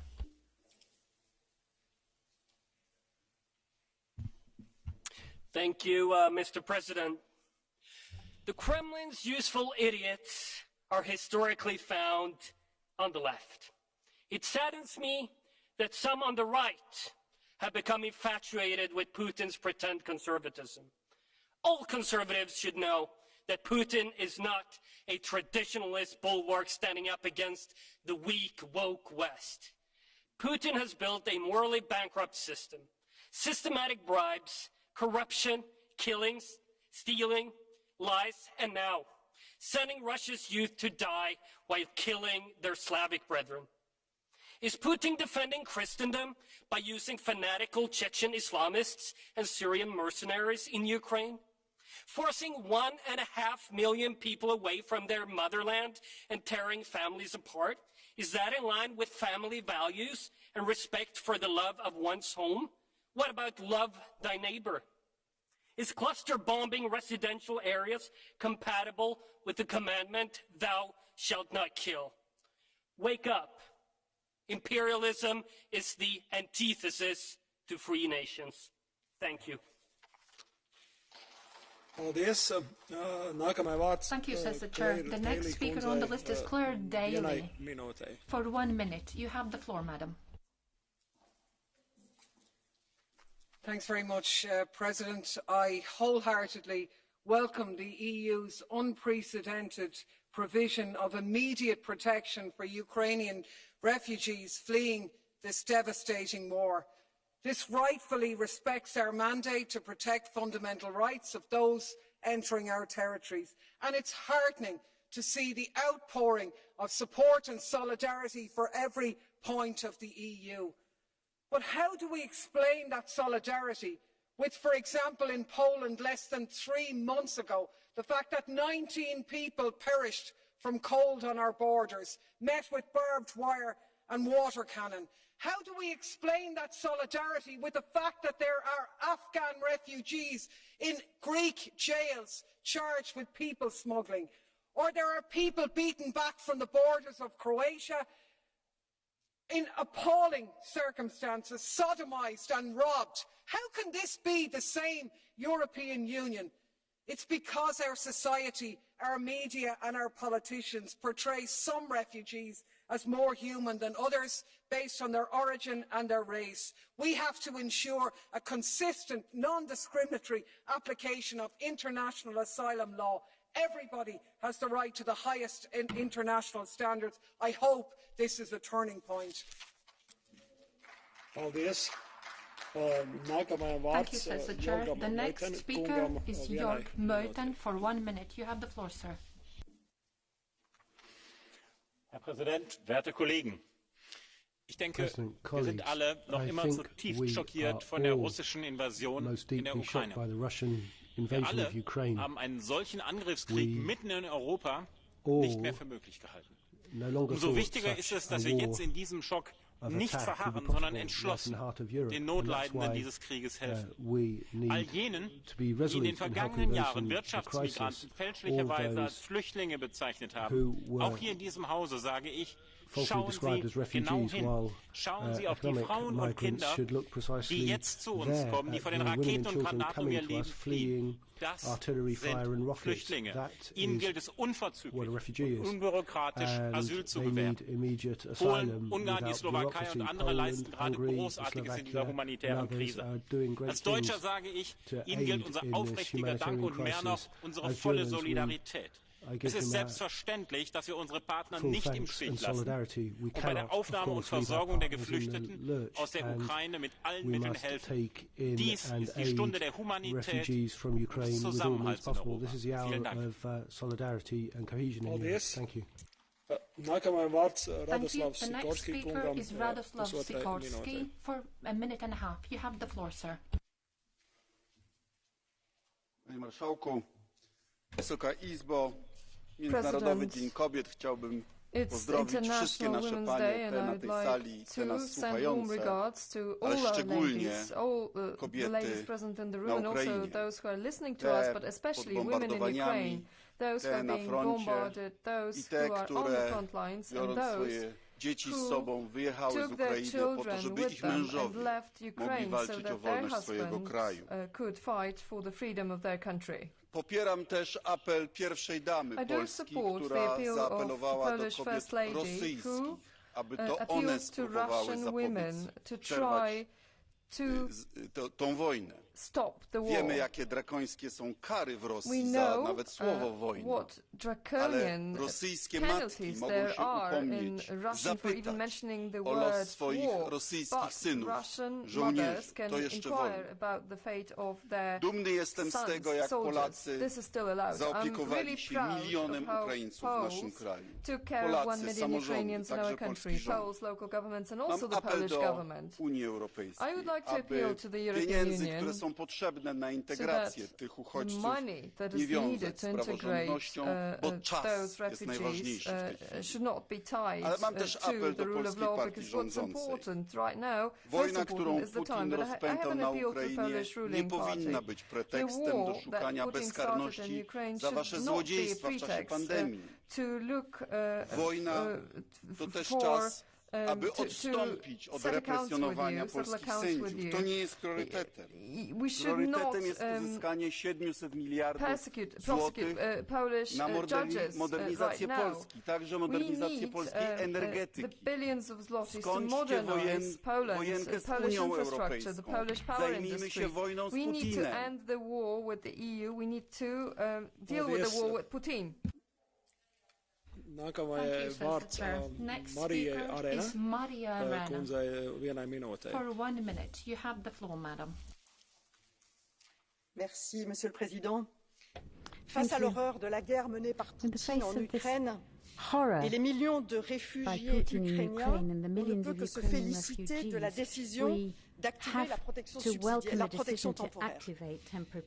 Mais je ne peux m'empêcher de penser à ces familles syriennes, afghanes, fuyant elles aussi l'horreur de la guerre, et pour lesquelles la protection temporaire n'a pas été activée. Pourquoi? Je ne peux m'empêcher de penser à ces pays d'entrée qui, depuis 2015, demandent la solidarité de l'Union européenne et qui se sont vus refuser cette solidarité. Je ne peux m'empêcher de penser à tous ceux qui ont perdu la vie dans la Méditerranée face à cette absence de solidarité. Pourquoi? Je fais le vœu ici que cet élan de solidarité face à la crise ukrainienne change notre politique d'accueil et de migration. Que celle-ci soit dictée par la dignité, la solidarité, mais avant tout par le droit à la protection sans discrimination.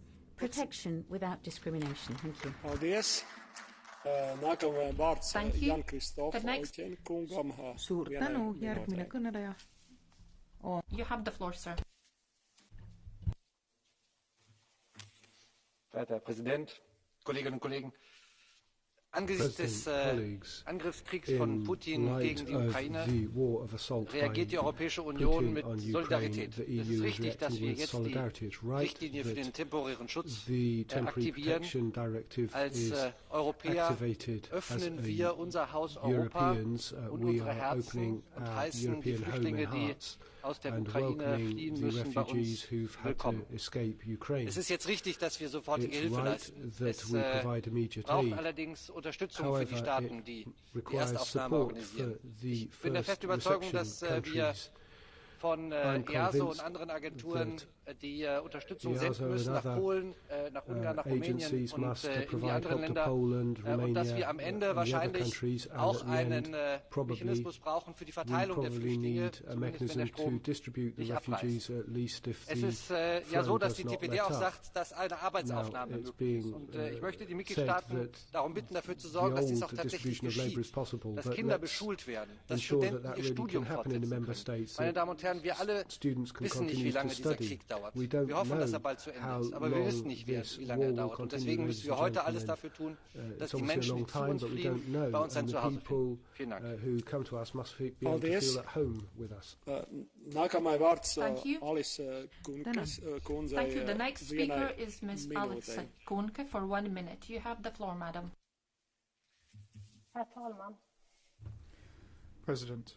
Människor springer för sina liv. People are running for their lives. Splittras. Families are being split. Dödas. Children are being killed. Bara några timmar on live härifrån. Television, just a few hours from Verkligheten har visat reality has shown EUs haltande that the asyl- och EU's migrationspolitik hesitant med policy when it comes to asylum and migration, with its focus on closing borders, returning people, and cooperating with states which do not respect democratic rules of the game, is insufficient. That policy has played its game. It is not what people who are fleeing for their lives need.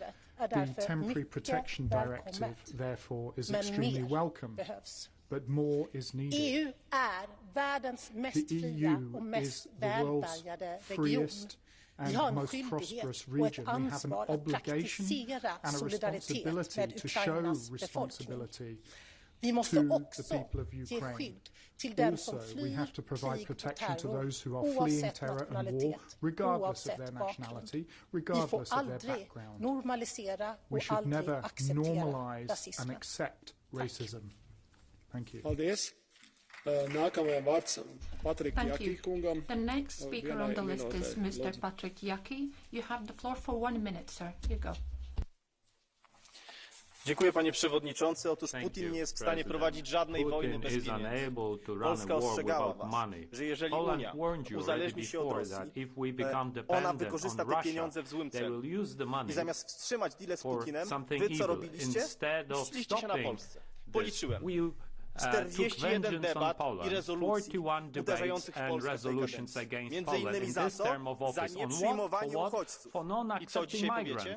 Pokazujemy wam, czym różnią się migranci od prawdziwych uchodźców, których wytrzymacie zresztą w jakichś upokarzających obozach, a my prosto z granicy przewozimy do naszych domów. Prawie 1 milion takich osób. A wy zamiast pomóc Polsce, dalej płacicie w tym czasie 600 milionów euro dziennie Putinowi i za te pieniądze on morduje codziennie ludzi. 600 milionów dziennie. Jakaś refleksja? No pewnie, zobaczmy. Co mamy jutro w planie? Proszę bardzo, tradycyjnie, rezolucja z sankcjami. Na kogo? Na Rosję? Nie, na Polskę. Unia potrzebuje zmian, ale potrzebuje też komisji śledczej, która wyjaśni, kto doprowadził do tego, że Europa finansuje Putinowi wojnę. Za niemiecką butę i arogancję Europa już 2 razy płaciła wojnami. Nie możemy na to pozwolić trzeci raz. Aha, jeszcze powiem wam jedną rzecz. Wielu z was pewnie myślało, że Ukraina upadnie po 2 dniach, a ona jak na złość walczy. Więc i wasze hełmy po 12 dniach wreszcie dotarły na Ukrainę. Gratuluję. Paldies. Nākamajam vārds Konstantinos Arvanitis. Konstantinos Arvanitis. You have the floor for 1 minute, sir. Σας ευχαριστώ πάρα πολύ. Αυτό με το αληθινούς πρόσφυγες και πραγματικούς πρόσφυγες ενώ οι άλλοι δεν είναι, το έχει πει και ο Έλληνας Υπουργός Μετανάστευσης. Θα το προσέξουμε αυτό το δηλητήριο. For migration, we should be careful about this. Refugees are refugees. Pain is pain. Δεν ενεργοποιήθηκε αυτή η οδηγία το 2015 directive was not activated in 2015 when there were millions of people in our waters, on our borders in Greece. We asked for solidarity, and we understand why. It's because you didn't want to support a left-wing government, and you brought pressure to bear on us with the migrant crisis and with the memorandum as well. Και είναι σαφές ότι το λαθεμένο αφήγημα της Ευρώπης φρούριο έχει ήδη καταρρεύσει από τα δραματικά γεγονότα. Στο 1 λεπτό που έχω στη διάθεσή μου έχω να πω μόνο τούτο. Ότι η αρχιτεκτονική του νέου σχεδίου μετανάστευσης έχει προσπεραστεί από τα ίδια τα γεγονότα. Με βάση τις αρχές μας πρέπει να συμφωνήσουμε σε ένα νέο σχέδιο. Ανθρώπινο, δίκαιο, δημοκρατικό, ευρωπαϊκό.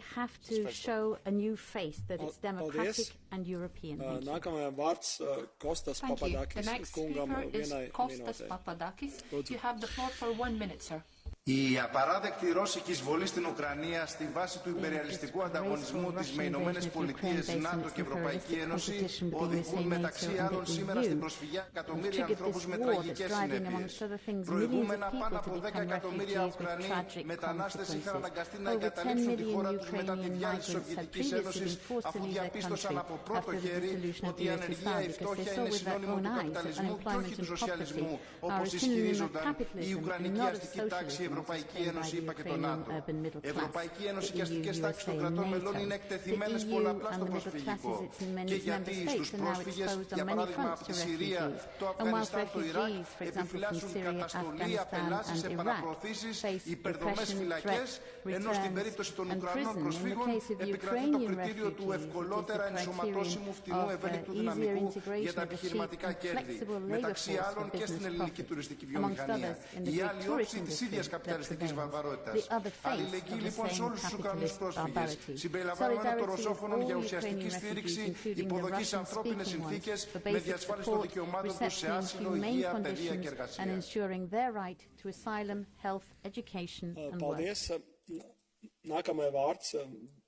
Thank you. The next speaker on the list is Dolores Montserrat. You have the floor for a minute and a half, Madam. Putin ataca salvajemente a Ucrania y amenaza a Europa y al mundo. Es un peligro internacional y la Unión Europea está respondiendo unida, con firmeza y solidaridad.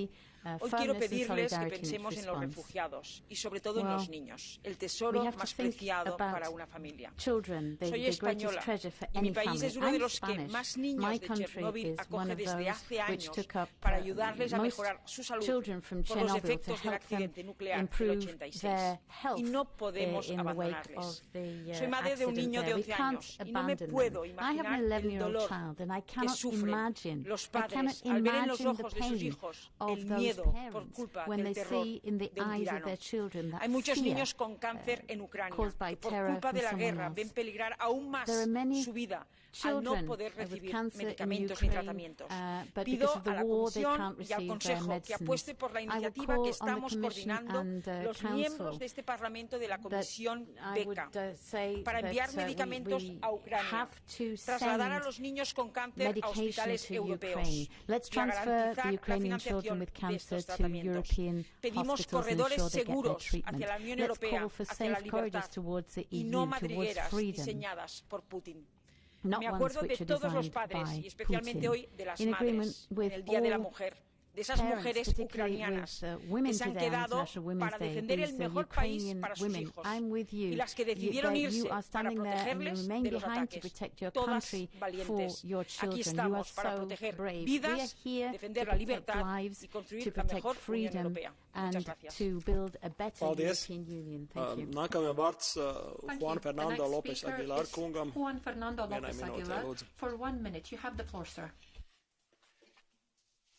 Gracias, señor presidente. En poco más de 10 días desde la brutal agresión de Putin contra Ucrania, la mayoría de este Parlamento Europeo ha expresado con claridad una conciencia de cambio de época, breaking point, time changer, acelerador de la Unión Europea y de respuestas, entre ellas nada menos que la activación por fin, después de más de 20 años que está en vigor de la Directiva de Protección Temporal. ¿Cuántas veces lo hemos requerido desde el IBE? Lo requerimos en la crisis de los refugiados de 2015, sirios en la reciente crisis afgana, huyendo de la guerra han entrado en Polonia, en Hungría, en Eslovaquia, en Rumanía, y por supuesto que merecen solidaridad y programas de realojamiento vinculantes coordinados por la Comisión. Pero también decimos que esa misma solidaridad debe expresarse con todas y todos los refugiados, particularmente mujeres y niños, sin discriminación, cualquiera que sea su raza, su origen, su sexo o su religión. Solo entonces Europa está dando cuenta efectivamente que nos estamos ante un wake-up call, ante un verdadero cambio de época. Europe seeing that we are facing a wake-up call, a change of Thank you. The next speaker on the list is Malik Asmani. You have the floor for 1 minute, sir. Yeah, thank you, Chair, dear Mr. Commissioner, Madame la Ministre, and dear colleagues. Barbaric scenes are unfolding as Putin's illegal invasion is escalating. Terrible violence against innocent Ukrainians is at full display at our borders. People are fleeing from burning cities. It's without question that we need to give them a safe place. And Europe is taking responsibility. We see countless initiatives of EU citizens to show solidarity. It's our duty to organize this well. That means full financial and operational support to member states at the borders of Ukraine, also by participation of EU agencies like EASO and Frontex. Member states need to show solidarity too, by reallocation of refugees. We have to set an example in organizing a safe place for refugees in our own region. The EU is united, and together we will manage this for the safety of the people of Ukraine. Slavi Ukraini. Paldies. Nākamajai vārds Silvijai Spurek kundzei. Silvija Spurek. Madam, you have the floor for 1 minute.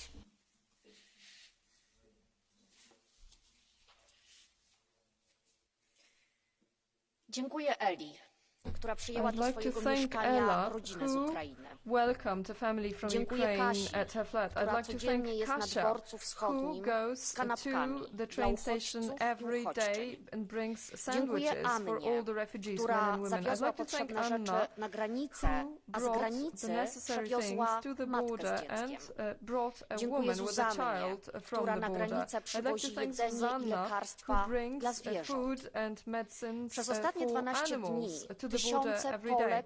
For the last 12 days, thousands of Poles have shown what solidarity is. Now it's time for decisions and actions by politicians. It's time to depart from lengthy procedures regarding the status of Ukraine as a candidate country, because we are talking about human lives. We need to speed up green transformations. We need Fit for 65 and not Fit for 55, because the climate catastrophe is speeding up, but also because a rapid transformation is a guarantee of our security and independence. It's also time for Polish migration policy that is based on human decency and non-discrimination, because all refugees are welcome. Paldies. Nākamajam vārds Angel Jambatski kungam. The next speaker is Angel Jambatski for 1 minute. You have the floor, sir.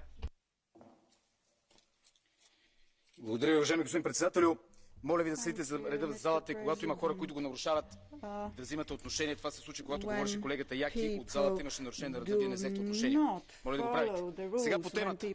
Що се отнася до бежанците от Украйна? Ние, българското общество, хората в Румъния, хората в Молдова, вече правим всичко, което трябва да се прави, а тук само се говори за него. Десетки, стотици хиляди семейства са настанени в къщи за гости, в ваканционни имоти, навсякъде, където има някой нещо, помага, без да говори велики празни приказки и без да чете декларации и без да се опитва да трупа някаква политическа слава от тази работа. Така че тук трябва да се работи повече, по-малко да се приказва. Но истината, уважаеми колеги, че в тази зала отново има лицемерие. Това лицемерие засяга истинската помощ от Украйна. За Украйна. Украйна много ясно ви каза какво иска още на 6 март 2020 година с писмо на външния министър Кулеба. 20 точки имате там. Забрана за продажбата на нефт и газ. No-fly zone. Доставка на оръжие и материали. От това наистина има нужда Украйна да се защитава. Няма нужда от декларации, от приказки да спират от Евровизия. Надали някой диктатор много се разтревожи от тази работа, уважаеми. Затова, ако искате наистина да бъдете полезни, не повтаряйте само слава Украйна, което по принцип би трябвало да го правите с чест и достоинство, а не като извинение. И вземете истинските мерки, защото не може да си поръчвате хем да купувате ефтин нефт и газ и хем да сте против. Това не може и няма как да се случи. Трябва истински решения, истински мерки, истинска защита. Да живее България, да живее Украйна. Благодаря.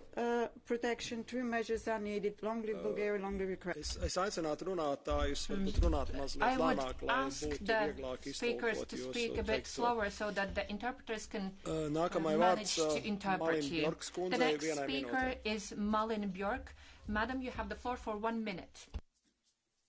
Jag verkligen glad över att medlemsländerna äntligen och för första gången har beslutat att aktivera det tillfälliga skyddsdirektivet som funnits sedan 2001 men aldrig tidigare aktiverats.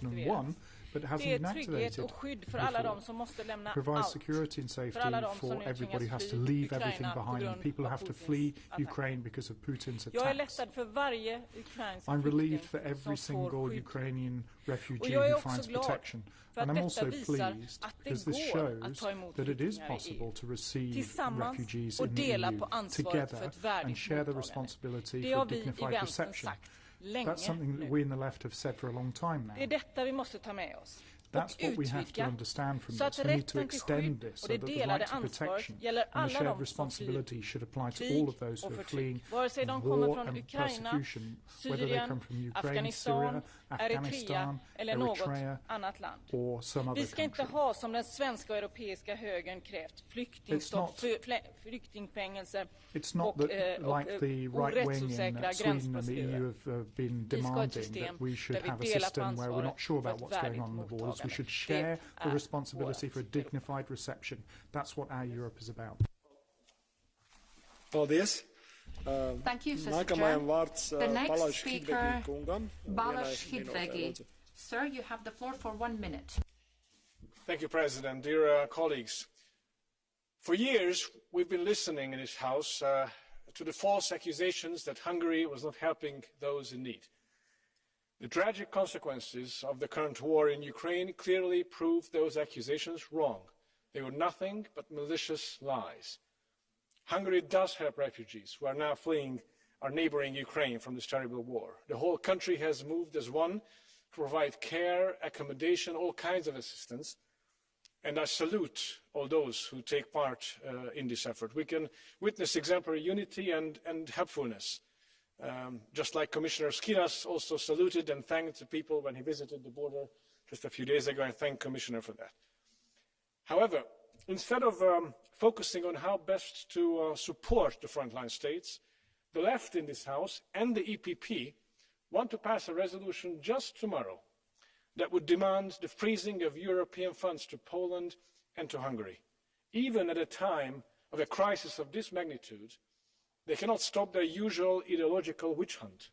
Well, how petty and short-sighted, I must say. If you keep attacking those countries who are now helping the Ukrainians, you can only prove your own incompetence and cynicism. Thank you. Thank you. Next speaker, Isabel Wissler-Lima. Madam, you have the floor for 1.5 minutes.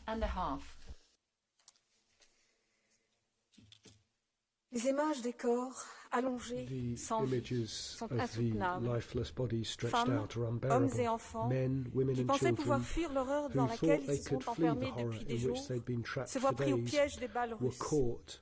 Nous devons être prêts à accueillir tous ceux qui réussiront à fuir cette horreur. Ils ne sont pas non plus heureux, ceux qui réussissent à fuir. Le plus souvent, femmes et enfants seuls, leur père, leur mari étant restés en arrière, combattant pour une Ukraine libre, aujourd'hui dévastée. Plus de 2 millions de personnes, la moitié des enfants, cherchent refuge dans l'Union européenne, et les estimations parlent de 6 à 8 millions de réfugiés ukrainiens dans un avenir proche. Ils nous arrivent exténués, sans rien, sans avenir, sans savoir où loger, comment se nourrir, se demandent où et même si leurs enfants iront à l'école. L'Union européenne et plus particulièrement les pays limitrophes ont réagi de manière extraordinaire. EU at its best. Ça n'avait pas été le cas pour la guerre en Syrie. Les frontières, du point de vue institutionnel, n'ont pas été un obstacle et l'aide apportée spontanément par les citoyens a été déterminante. L'Union européenne a aussi depuis instauré la directive de protection temporaire et montré ainsi une solidarité sans tergiversation. Mais nous ne sommes absolument pas au bout de nos peines. Nous devons veiller à donner plus qu'un abri à ces Ukrainiens qui nous arrivent. Il faudra, au-delà du logement, surtout faire en sorte que les enfants soient scolarisés. Nous n'avons aucune idée du temps que durera cette situation humanitaire dramatique. Ces gens ne demandent rien d'autre que de retourner dans leur pays pour y vivre librement, en famille. Mais la réalité est tout autre. L'Union européenne, à tous les niveaux d'instance et jusqu'au plus petit village, a une tâche titanesque à accomplir. Accomplissons-la et montrons-nous à la hauteur des courageux Ukrainiens qui combattent pour la liberté et la démocratie. Slava Ukraini.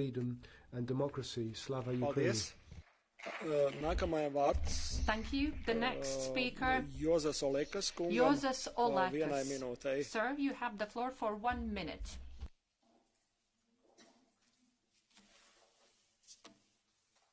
Thank you, Chair. Dear colleagues, today Europe is experiencing the war refugee crisis not seen from the Second World War. The atrocities committed by the Russian and Belarusian soldiers are already widely documented. Bombed fleeing civilian vehicles, women raped by soldiers in front of their children, or refugees deliberately shot in the legs. In the light of the blatant violation by Russia of the previous promise to provide safe passage to the civilian population from the Mariupol, and having reports from the International Red Cross that Russian troops deliberately mined possible humanitarian corridors, Europe could and should do more on sanctions list, including the banning any import of gas or oil from Russia. EU countries in collaboration with the United Nations should step up their efforts to establish safe humanitarian evacuation corridors for the civilian population. And lastly, all European countries should show solidarity and share their burden in helping Ukrainian refugees. We should ensure that everybody flying this war would receive decent living conditions, necessary medical care, possibility for the employment, and kids would be able to continue their education in the host countries. Slava Ukraini! Paldies! Nākamajam vārds Ilhan Kyučuk, kungam vienai minūtei. Chair. The next speaker is Ilhan Kyučuk. You have the floor for 1 minute, sir. Dear President, dear Commissioner, Madam the Minister, dear colleagues, we speak to them, to the refugees, in numbers. But behind the numbers, there are thousands of families split apart, difficult goodbyes between fathers and their children, bitter tears, shattered dreams, and peaceful lives left behind. I'm pleased to see that this time around Europe is responding in accordance with instinctive values of humanity and compassion. That people escaping war have been widely welcomed by governments, local communities, and a wave of citizens' engagement to help. I'm also happy to see that this time the Council reacted with a shift and unified response, triggering the first time the Temporary Protection Directive. But even in these difficult times, we should have lessons learned. We cannot have Europe a la carte anymore. We need European Union that have common asylum and migration policy. These are truly testing times for us, to the people that left their lives behind, to our empathy and to our readiness to react effectively as a union in the future, regardless where people in need of protection come from. Thank you. Paldies. Nākamajam vārds Ernest Urtasun kungam vienai minūtei. Mr. Urtasun, 1 minute, please. Sir, you have the floor. La guerra de Putin ha provocado ya 2 millones de personas desplazadas y esta vez no podemos fallar a los refugiados como fallamos en 2015 con los refugiados que venían de Siria. Se ha activado la Directiva de Protección Temporal. Es una buena noticia, pero eso no significa que esté todo resuelto. Primero, porque la reubicación sigue siendo voluntaria y necesitaremos que los Estados miembros den plazas y acepten que haya refugiados reubicados.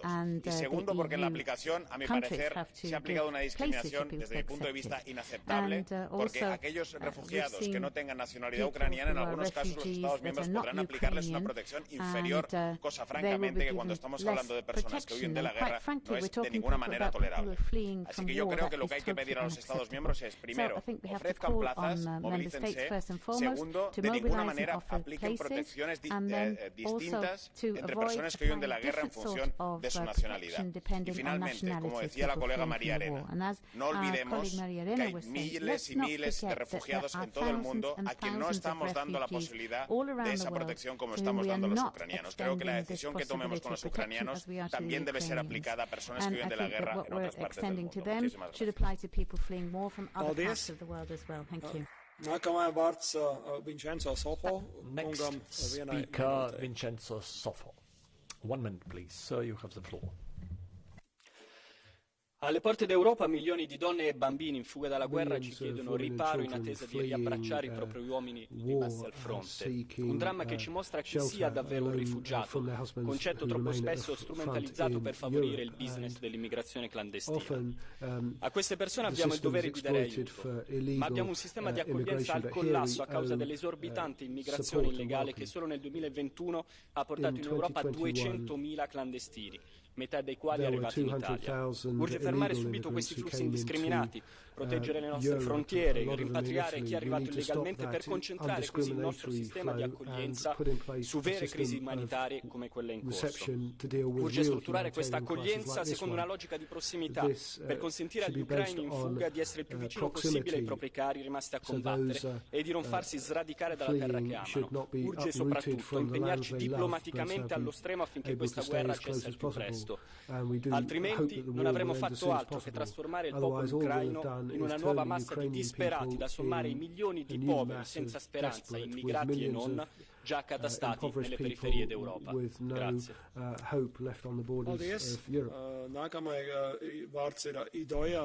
Next speaker, Vilhelm Ruiz Kunze.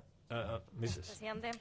You have the floor. Hoy volvemos a expresar nuestra más profunda solidaridad con el pueblo ucraniano en la condena de la invasión de Putin en Ucrania y para ayudar al pueblo ucraniano, al pueblo ruso también que no está de acuerdo en esta invasión y a la ciudadanía europea que también sufre sus consecuencias, tenemos que poner todos nuestros esfuerzos en la construcción de paz lo antes posible. Y eso no se hace con la escalada ni enviando armas, se hace impulsando mediación internacional que sea capaz de cuidar y construir el camino difícil que es la negociación y la paz duradera. Hoy necesitamos poner en marcha un programa de acogida ambicioso, establecer corredores humanitarios seguros, continuar enviando asistencia humanitaria y profundizando en las medidas de refugio para que todas las personas que huyen de Ucrania, como las represaliadas rusas, puedan ser protegidas.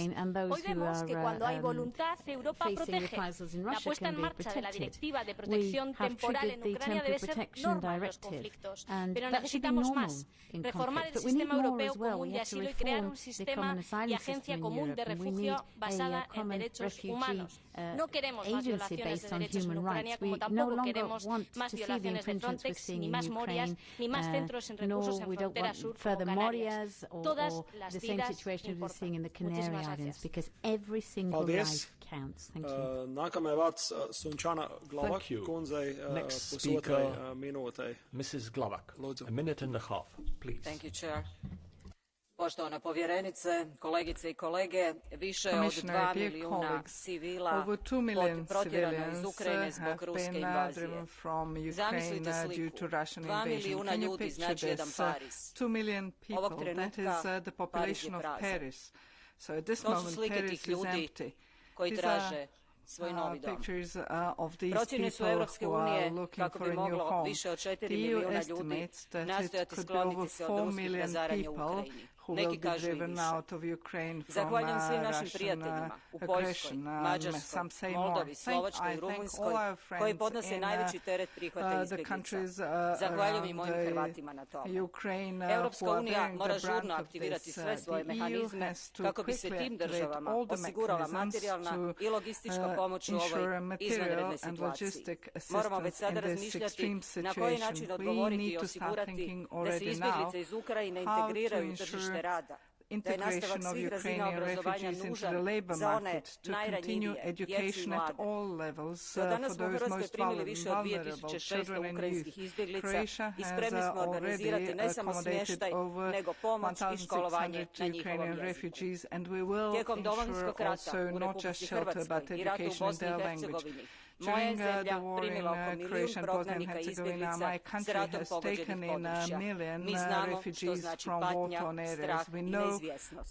Svjesni smo bezumnog iskaza mržnje I neprijateljstva prema jednoj suverenoj državi I suvremenom narodu, čemu smo I sami bili izloženi prije više od 30 godina.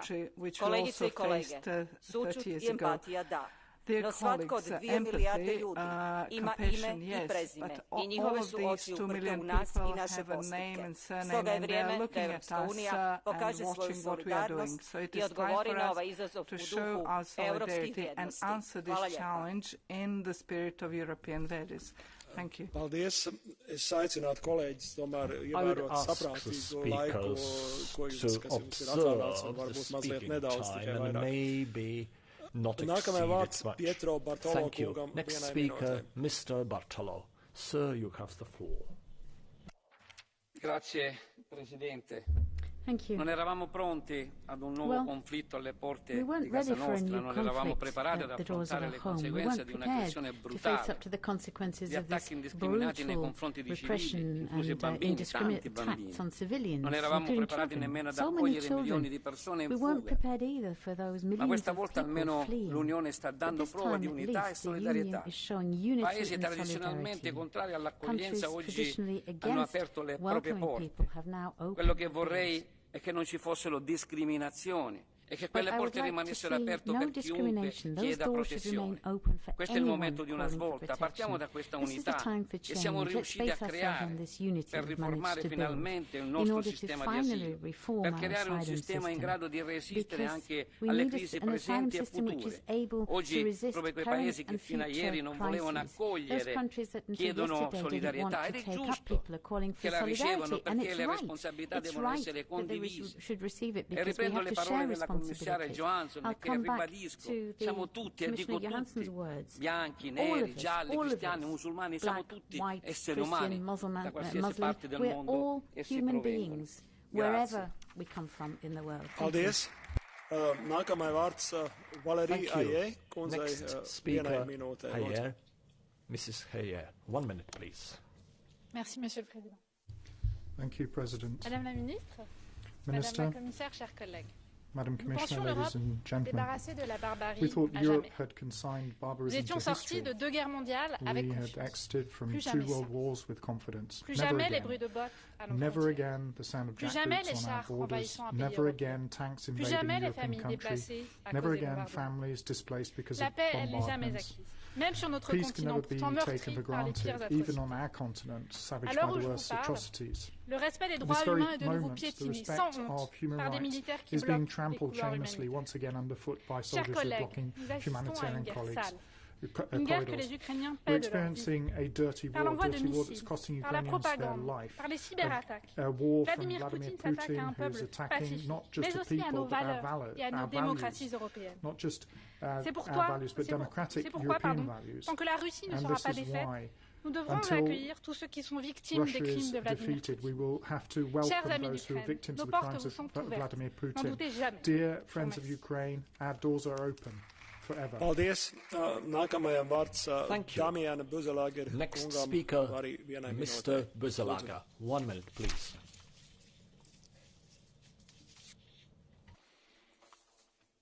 Thank you, Chair. Every morning when we wake to the live documentary of this terrifying war on social media, I feel helpless. When I see the images of bombed streets, burning nuclear plants and lines of people fleeing, I feel helpless. But while our options within Ukraine are limited, those for helping those that are fleeing the war are not. That's why I wanted to thank you very much, Commissioner, for your swift action and for bringing all the countries together to grant legal protection so fast. And that's why I want to thank everyone who's opening their doors currently in Poland, Hungary, Slovakia and Romania, but also all across the continent. But much more needs to be done, and we have to adapt to the situation at every moment. So I would ask you, Commissioner, to also ensure that everyone who's fleeing is protected, no matter their skin color or nationality, also the Russians and Belarusians fleeing their crazy tyrants. And even if we decide that some can't stay, please make sure that they're all covered by health protection so that they can go to the hospitals to mend to their mental and physical wounds after fleeing. And please ensure that we have a new approach to the European asylum system so that we can learn from this humane reaction to the fleeing and to the refugees and in our new asylum system. Thank you very much. Paldies. Thank you. Nākamais vārds Next Beata speaker, Kempa kundzei arī Mrs. vienai Beata minūtei. Kempa. Lūdzu. 1 minute, please. Madam, you have the floor. Szanowni Państwo, Pani Ladies and Komisarz, gentlemen, ponad Madam 2 miliony Commissioner, more uchodźców than 2 przekroczyło już million granice z refugees have already sąsiadującymi krajami. crossed W the samej border Polsce with the przyjęliśmy neighboring ponad countries in 1 milion osób. Poland. Tylko We have wczoraj, w welcomed jednym more than dniu 1 million granice people. przekroczyło Only 100 yesterday, tysięcy kolejnych osób. 100,000 Dzisiaj more people przywieźliśmy crossed the border. dzieci Today, oficerów we brought ukraińskich, którzy walczą children na of froncie. Ukrainian Przywozimy dzieci officers chore, dzieci fighting chore on the na front. raka, We dzieci also niepełnosprawne, transport również osoby children dorosłe. suffering from I cancer, w tej disabled sytuacji children, Polacy Polacy mają wielkie serce, z własnych funduszy dzisiaj finansują pobyty tych osób w Polsce, a tymczasem 660 milionów euro tygodniowo wysyłane są zbrodniarzowi z Kremla za ropę i gaz. Dzięki tym pieniądzom prowadzi dzisiaj swój krwawy najazd na Ukrainę. Potrzeba sankcji, ale potrzeba też środków, panie komisarz, na to, żeby już jak najszybciej do kraju, który w tej chwili najwięcej uchodźców napływa do Polski, po to, abyśmy mogli nieść tą pomoc wspólnie razem. Kreml, Putin atakuje nawet korytarze humanitarne. To jest po prostu, to są po prostu zbrodnie, to jest ludobójstwo. Musimy się temu przeciwstawić. Pani komisarz, szanowni państwo, dzisiaj jest Międzynarodowy Dzień Kobiet. Ja otrzymałam różę od naszych panów tutaj w Parlamencie Europejskim. Ja chcę tą różę dedykować ukraińskim kobietom. Dacie radę. Ja chcę tą różę dedykować dziewczynkom, które zostały już zgwałcone przez reżim. Dacie radę. I tą różę chcę dedykować polskim kobietom, które dzisiaj pomagają. Polskim kobietom w Polsce i w innych krajach. Dziękuję bardzo. Thank you very much. Thank you. Today indeed is International Women's Day. And the floor is given to the next speaker, Mr. Lexman, a minute and a half. To, ako dnes zareagujeme na Putinovú agresiu proti Ukrajine a jej ľudu, bude definovať, v akom svete budeme žiť. Ukrajina dnes bojuje za naše spoločné zdieľané hodnoty, slobodu a demokraciu. A my musíme urobiť všetko pre ukončenie tejto agresie a srdcervúcej ľudskej tragédie. Státisíce, hlavne žien a detí, utekajú pred hrozbami vojny. Státisíce žien a detí, ktorí budúcnosť sa premenila zo dňa na deň na jeden veľký otáznik. Sama som sa v prvých hodinách a dňoch zapojila do koordinácie a osobne som sa stretla s dobrovoľníkmi a organizáciami, ktoré od prvého dňa týmto ľuďom pomáhajú. Ďakujem za všetky tieto prejavy ľudskosti a solidarity. Som rada, že sa ľudia dokážu zjednotiť, aby pomohli tým, ktorí to potrebujú. Táto jednota a solidarita naprieč Európou, naprieč mojou krajinou Slovenskom, nám dáva šancu sa vo svojej podstate vrátiť k primárnym hodnotám, na ktorých bola po druhej svetovej vojne postavená slobodná, demokratická, prosperujúca a mierová Európa. Ako povedal pápež František pred takmer 2 rokmi, keď sme čelili začiatku pandémie, sme na jednej lodi, všetci krehkí a dezorientovaní, no zároveň dôležití a potrební, všetci povolaní veslovať spolu. Pretože len zjednotení v pravde a princípoch dokážeme vyriešiť výzvy, ktorým čelíme. Len zjednotení môžeme zastaviť tragédiu odohrávajúcu sa pred našimi očami. A len zjednotení obránime slobodu a demokraciu. Only together can we put an end to what's happening before our very eyes, and only together can we fight. The next speaker, Mr. Nika, 1 minute, please. Mulțumesc, domnule președinte. Milioane de femei din Ucraina nu și-au imaginat că vor petrece și vor sărbători, cum ar fi trebuit de altfel să sărbătorească Ziua Femeii în 2022 în asemenea condiții tragice. Spunea doamna comisar Johansson că a fost în România să vadă punctul de trecere a frontierei de la Siret și vă spunea ce a văzut acolo. Dar un lucru vă spun care l-am văzut eu. Tristețea din ochii femeilor, a multor zeci de mii de femei ucraineice care, alături de copiilor, țin de mână, îi poartă în brațe, încearcă să îi salveze, trecând după zile și zile de stat în frontiera cu România, pentru că acea tristețe este pentru copiilor. Nu știu acele femei care va fi viitorul acestor copii. Mulți și-au pierdut tații, uciși de bombe, sau pur și simplu pentru că și-au dat viața pentru apărarea Ucrainei. Casele lor au fost dărâmate. Acești copii, care este viitorul lor? Și spunea doamna Johansson de această preocupare majoră. Eu vreau să vă mai dau un exemplu foarte dur. O femeie a murit pentru că după 3 zile de stat în frig în Ucraina, și apropo de mâine s-au anunțat minus 20 de grade în Ucraina pentru următoarele zile, a trebuit să mai stea la frontiera între România și Ungaria încă aproape o zi. A murit de epuizare. Iată o nedreptate care se datorează faptului că România nu este în Schengen. iar cineva ar trebui să poarte această responsabilitate, fie ea și morală. There is a moral responsibility here for the people who are not allowed into the Schengen area. Vārds ir Nikola Danti kungam, vienai minūtei. Mr. Nicola Danti, 1 minute, please. Grazie, signor Presidente. Signor Ministro, Commissaria, cari colleghi, la catastrofe umanitaria che la guerra russa contro l'Ucraina sta scatenando è una grande sfida per l'Europa.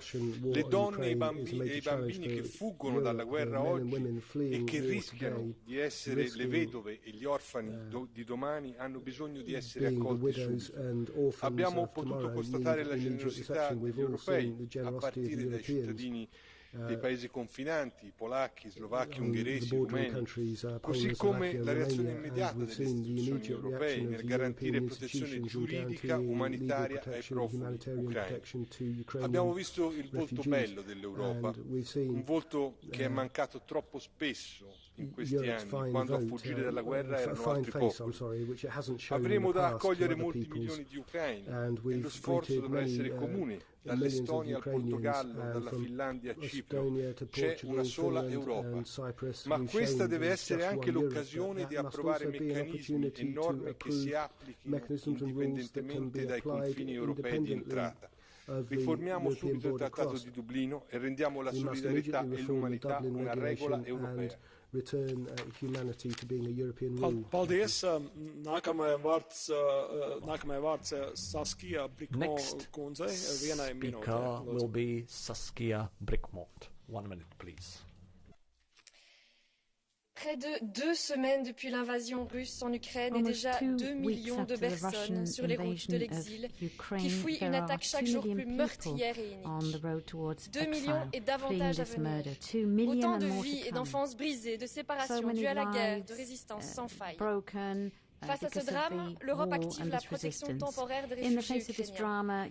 Une décision somme toute normale et bienvenue, après tant d'années d'une solidarité à l'égard des exilés, reposant uniquement sur les épaules des citoyens solidaires et des associations, sans réel soutien des pouvoirs publics. Cette protection doit désormais s'appliquer à toute personne fuyant l'Ukraine. Elle doit aussi être accompagnée de moyens humains et financiers pour assurer un accueil digne et une protection de ces personnes dans les États membres. Le réveil des consciences touche au cœur de notre humanité. L'élan de solidarité et de générosité qui nous envahit doit nous faire prendre conscience que toute personne qui fuit son pays doit trouver refuge en Europe. En tout temps, sans distinction, sans discrimination. La forteresse Europe doit tomber. Vive l'Europe accueillante. Paldies. Nākamajai vārds Alexander Vondra kungam. The next speaker is Alexander Vondra. You have the floor for 1 minute, sir. Začnu čísly, dámy a pánové. Let me give you a few figures to start off. Za 10 dní. 2 million 1 milion in 10 za rok. days. Z těch 2 milionů za 10 dní 1 milion 200 tisíc do Polska, 191 tisíc do Maďarska, 140 tisíc do Slovenska, 87 tisíc do Rumunska a 105 tisíc do České republiky, která s Ukrajinou ani nesousedí. Pamatujete si, jak jste nás tady moralizovali státy střední a východní Evropy před 5-6 lety, kdy se se ptali, kdo v té vlně toho milionu za rok jde. Jestli to jsou ty, kteří utíkají před válkou, anebo ty, kteří jdou za lepší, mladí lidé z kameny. Teď se ti mladí lidé Ukrajinci vracejí z našeho pracovního trhu desítky tisíc zpátky, aby šli bojovat za svobodu. A z těch 2 milionů 55% jsou malé děti.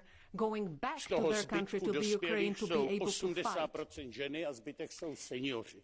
People who come now are 80% women and the rest are old people and children. What we do is help without moralizing.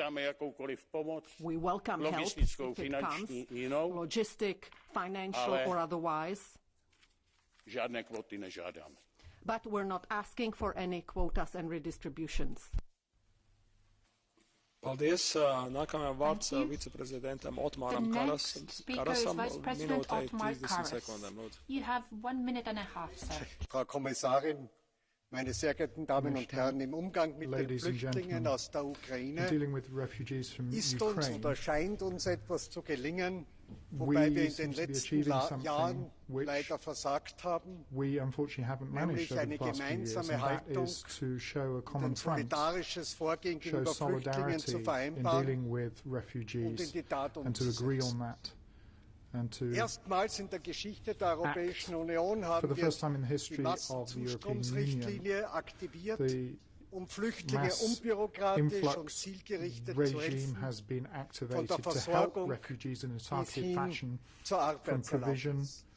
Die wirkliche Bewährungsprobe steht uns aber noch bevor. Aber all das zeigt uns, was möglich ist, wenn es den politischen Willen gibt, gemeinsam, solidarisch, rasch, entschlossen zu handeln. Es gibt aber noch sehr viel zu tun.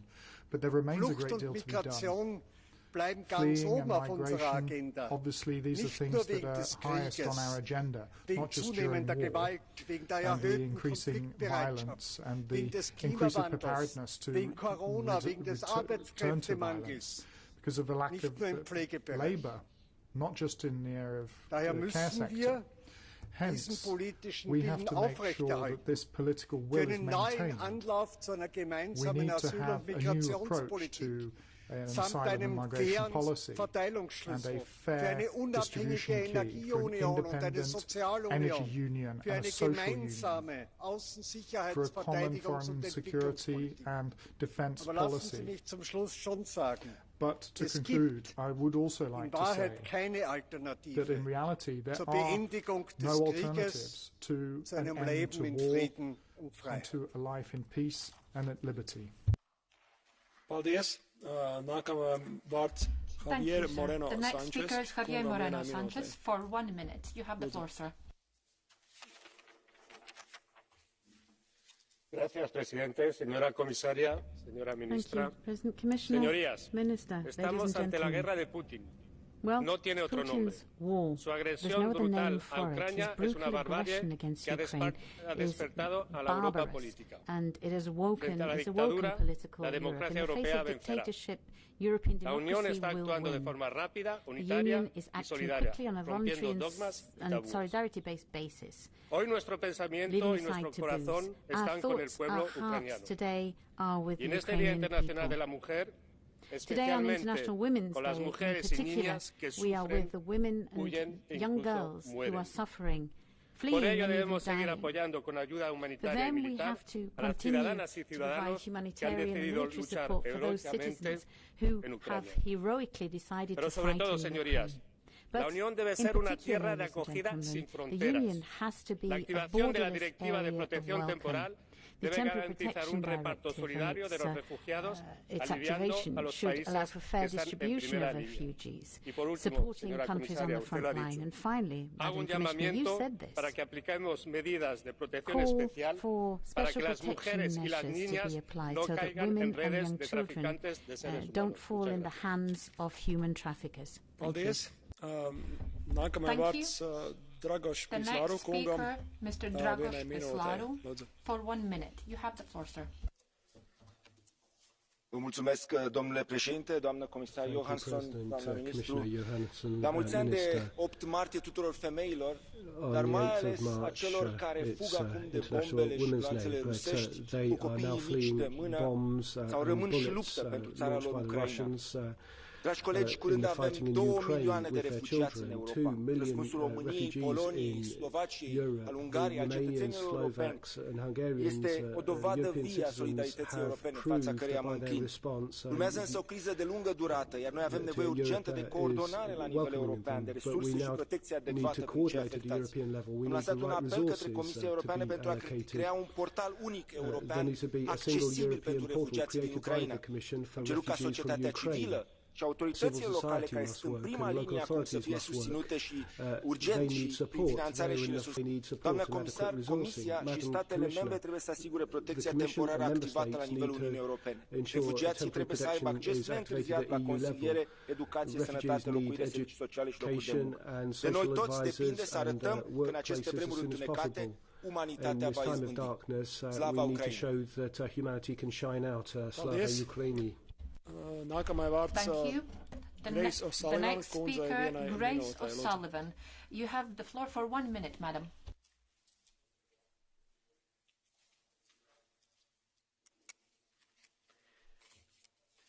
Thank you, Chair, Commissioner, Council, colleagues.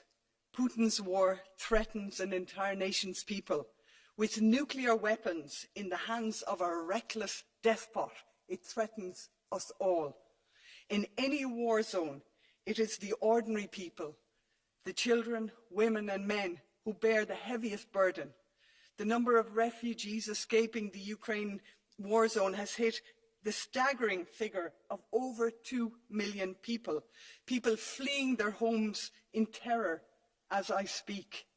For those with disabilities or with other vulnerabilities, the situation is particularly dire. And so we must show solidarity, welcoming the people of Ukraine into our homes, our communities, and into our nations. Let this war be a wake-up call for EU refugee policy in general, which has only hardened in recent years migrants and humanitarians alike. The potential for war is close to us all now. Will this be the catalyst for change? Thank you. Paldies. Thank you. The next speaker on the list is Ms. Jadwiga Wiśniewska. You have 1 minute, madam. Thank you very much, President. Thank you, Madam Commissioner, ladies and gentlemen. I have listened to what Madam Commissioner said with great attention because I know you came to Poland and you saw the Polish border and you know perfectly well that it is Poland who welcomed 1.2 million war refugees over 12 days. It is Poland who the refugees flee to predominantly. The involvement of the Polish government and local government services, Polish citizens, is immense. I am proud to be a Pole.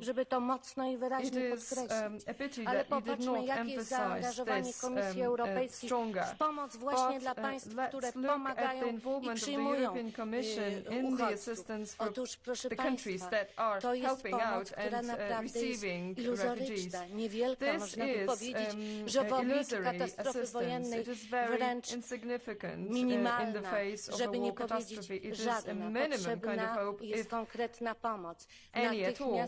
We need more assistance. We need to unblock the funds from the National Renewal Funds that are legitimately blocked by the European Commission. In the face of the war and tragedy that is playing out in front of our eyes, we need to behave with solidarity. This is an appeal to the European Commission and to the European Parliament, who will vote a resolution on blocking funds for Poland tomorrow. Your hypocrisy is unfortunately huge. Thank you. The next speaker is Mr. Lucas Furlas for 1.5 minutes. You have the floor, sir. Κύριε Πρόεδρε, κύριε Επίτροπε, κύριε Υπουργέ, κάναμε το καθήκον μας και η Ευρώπη ενωμένη απάντησε άμεσα στην εισβολή της Ρωσίας με κυρώσεις άνευ προηγουμένου. Όταν καταπατάτε το διεθνές δίκαιο και τα ανθρώπινα δικαιώματα, αυτή πρέπει να είναι η αντίδρασή μας. Ξεκάθαρη και χωρίς να δίνουμε δεύτερες ευκαιρίες. Γνωρίζω ως Κύπριος τι σημαίνει πόλεμος. Προσφυγιά σε ριζωμός. Γνωρίζω τι σημαίνει με μια βαλίτσα στο χέρι να εγκαταλείπεις το σπίτι σου. Γνωρίζω τι σημαίνει να χάνεις αγαπημένο σου πρόσωπο. Ο δικός μου πατέρας είναι τραυματίας πολέμου, ενός πολέμου που διέπραξε η Τουρκία κατά της Κύπρου και ουδέποτε καταδικάστηκε, ουδέποτε τιμωρήθηκε. Καταφέραμε και καλά κάναμε μέσα σε 48 ώρες να επιβάλλουμε ισχυρές κυρώσεις στη Ρωσία. Κάτι που δεν πράξαμε εδώ και σχεδόν 48 χρόνια που η Τουρκία κατέχει με τη βία τη μισή μου πατρίδα. Η Τουρκία που το παίζανε ενόχλητη σε 2 ταμπλό στην Ουκρανική κρίση. Δεν συμμετέχει σε κυρώσεις και δεν κλείνει τους εθέρες στα ρωσικά αεροπλάνα. Αν θυμάμαι καλά, η Τουρκία είναι ακόμα προένταξη κράτους στην Ευρωπαϊκή Ένωση. Σας καλώ να ενεργείτε με τον ίδιο τρόπο για την πρόσπιση του δικαίου σε όλες τις περιπτώσεις. αποφεύγοντας την εφαρμογή της πολιτικής των 2 μέτρων και 2 σταθμών. Μόνο έτσι θα διατηρήσουμε την ευρωπαϊκή μας αξιοπιστία. Μόνο έτσι θα καταφέρουμε να πείσουμε για τις προθέσεις μας. Οι πρόσφυγες είναι πρόσφυγες από όπου και αν προέρχονται, όσα χρόνια και να περάσουν. Ευχαριστώ πολύ. No matter how many years go by. The next speaker is Isabel Santos for 1 minute. You have the floor, madam. De repente, os refugiados passaram a ser os nossos vizinhos ucranianos e somos levados a uma ação rápida face à brutalidade da agressão russa que em poucos dias obrigou perto de 2 milhões de pessoas a fugir. Uma população em movimento constituída esmagadoramente por mulheres e crianças, pessoas em particular vulnerabilidade e que nos convoca face às particulares necessidades de proteção e a não permitir que se instalem redes de tráfico. Ao contrário de outros momentos, estamos a ser capazes de reagir rápido, unidos. Muito bem, somos capazes. Prova-se que somos capazes. Então aproveitemos o momento e as lições aprendidas para instituir um mecanismo obrigatório de partilha solidária da responsabilidade em matéria de proteção internacional. And to establish a permanent mechanism to share those who require temporary protection. We've had refugees from the Middle East, from North Africa. These refugees are also Acabemos com os infernos para migrantes e refugiados dentro da União Europeia. Let us not forget the terrible. Thank you. The next speaker, Lucia Durish Nikolsonova, for 1 minute. You have the floor, madam.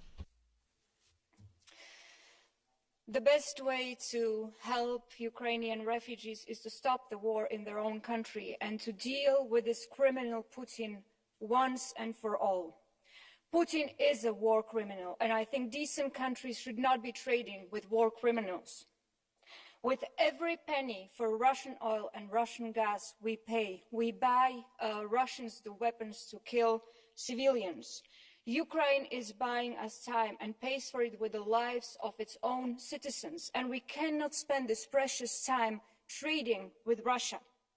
Russia must bleed economically, and it looks like the only way it will bleed is when we stop the oil and gas supplies to Europe and to the US.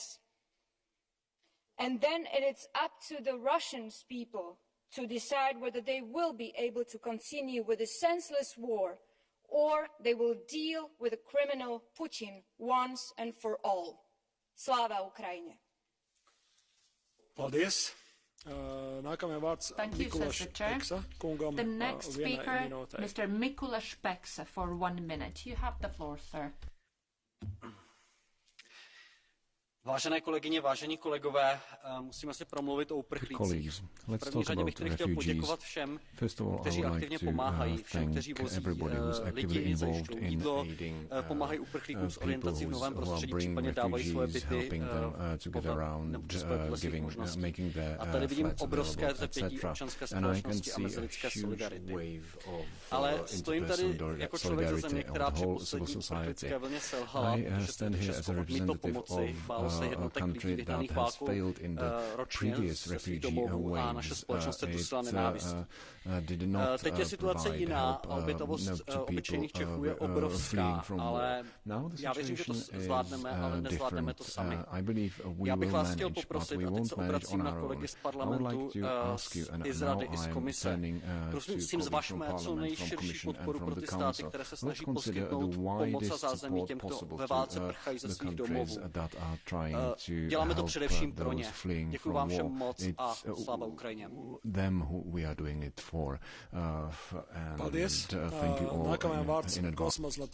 Thank you. The next speaker, Mr. Kosma Zlotovsky, for 1 minute. You have the floor, sir. Paldies. Szanowni Państwo, jest takie powiedzenie.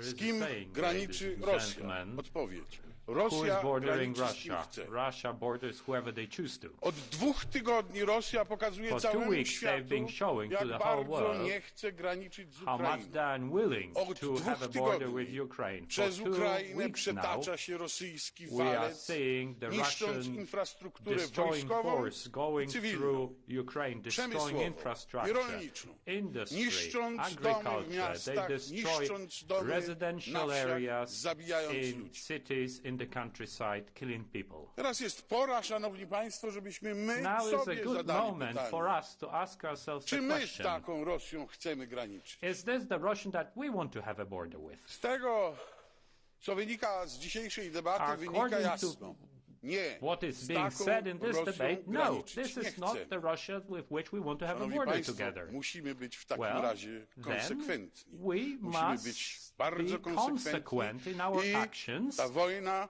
musi and this skończyć się war naszym zwycięstwem. must Dziękuję. come to an end with our victory. Thank you.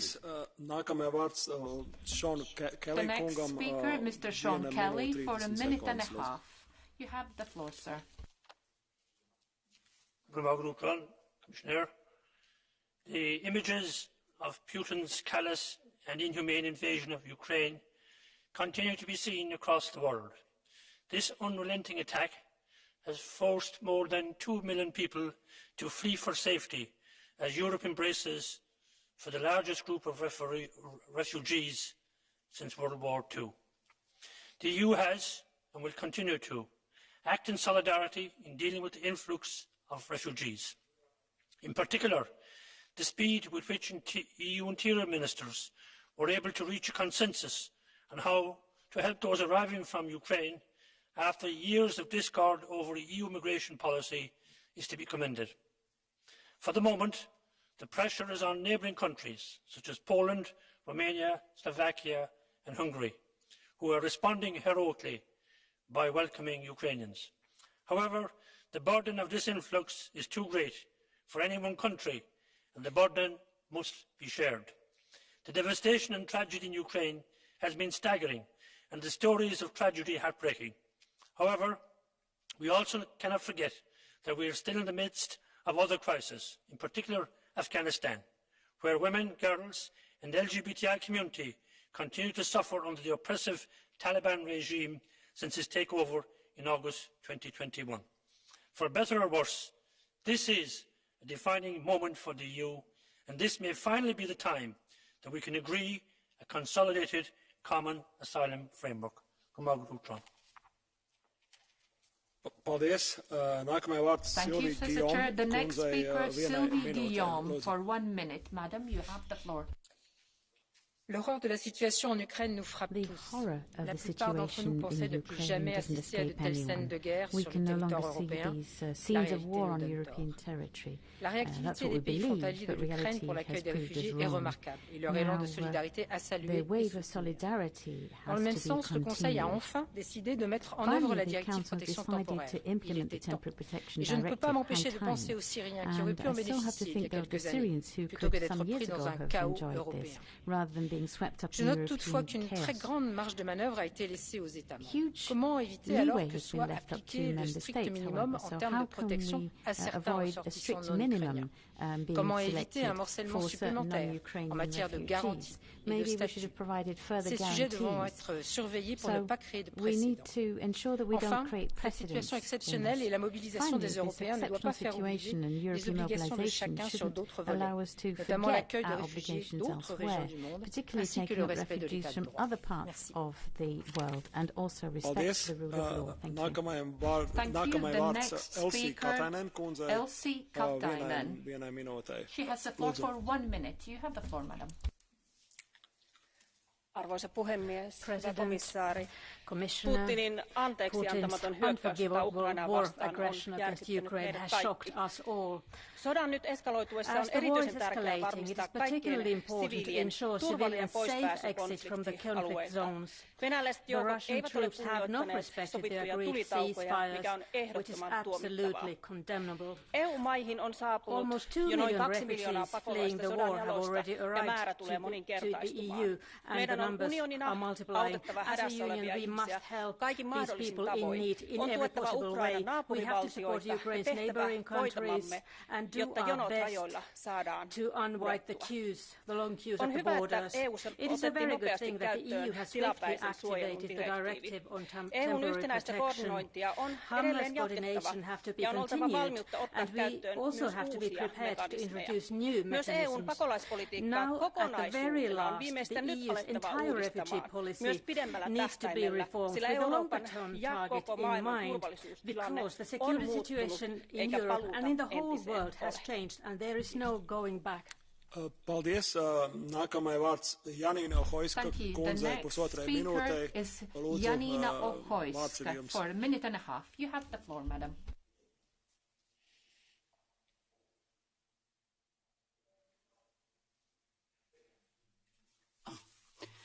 Dziękuję, panie przewodniczący. Polska i jej rząd są obecnie postrzegane jako kraj przyjazny uchodźcom i wspierający Ukrainę, ale tak nie zawsze było. Polskę zalewa obecnie fala pomocy i solidarności. Chcę państwu uświadomić fakt, że to nie rząd, tylko Polacy, którzy przyjmują gości, bo tak mówimy o uchodźcach ukraińskich, do swoich rodzin. To NGOsy i samorządy, które organizują tę ogromną pomoc i wolontariusze, obecni wszędzie tam, gdzie ktoś jest potrzebny. W ten sposób Polacy przywrócili wizerunek Polski gościnnej i otwartej na uchodźców, niweczony ostatnimi laty przez rządzących. Apeluję do instytucji Unii Europejskiej o przekazywanie środków na pomoc humanitarną dla Ukrainy oraz pomoc dla uchodźców znajdujących się w Polsce we współpracy z organizacjami pozarządowymi. Apeluję również o stworzenie drożnych korytarzy humanitarnych, które pozwalają na dostarczanie pomocy humanitarnej oraz opuszczenie obszaru wojny przez cywili. Jednak obecnie pomoc, wsparcie, ciepło i dawanie nadziei są zarezerwowane tylko dla niektórych uchodźców, tych bliższych kulturowo, mówiących podobnym językiem. Pomaganie innym migrantom proszącym o ochronę międzynarodową na granicy białoruskiej jest kryminalizowane, a osoby udzielające takiego wsparcia prześladowane. Obecnie rząd nie dopuszcza organizacji pozarządowych do granicy polsko-białoruskiej. Nie róbmy różnic między uchodźcami, stąd kto pochodzi, jakiego koloru ma skórę i kto bardziej zasługuje na pomoc. Konwencja genewska obowiązuje na każdej granicy w stosunku do każdego. Dziękuję. Thank you. The next speaker is Mr. Lukasz Kohut for 1 minute. Sir, you have the floor. Pani Hania z Rybnika wraz z Radą Kobiet zbierają dary. Organizują z samorządem i panem Mariuszem noclegi dla uchodźców. Pani Agnieszka z Wodzisławia wzięła na siebie kwestię posiłku. O posiłki na samej granicy zadbał pan Mikołaj z wolontariuszami Fundacji Wolne Miejsce z Katowic. Codziennie gotują zupę dla 1000 osób. Transport darów z Niemiec koordynuje pani Estera ze Strzębia. W Dąbrowie pan Tomasz z rodziną udostępnili dom dla 8 osób z Ukrainy. To tylko kilka przykładów pięknej solidarności tylko z jednego województwa śląskiego.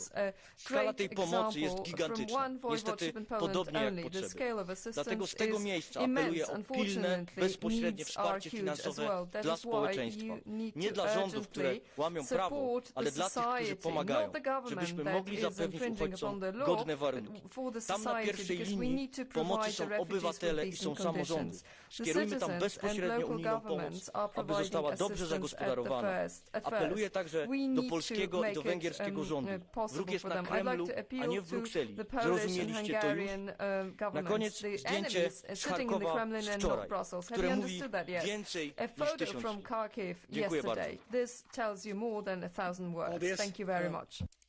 Nākamais vārds viceprezidentei Dita Haranzova. Is Vice President Dita Haranzova. You have the floor for 1 minute, madam. Thank you very much, Mr. President.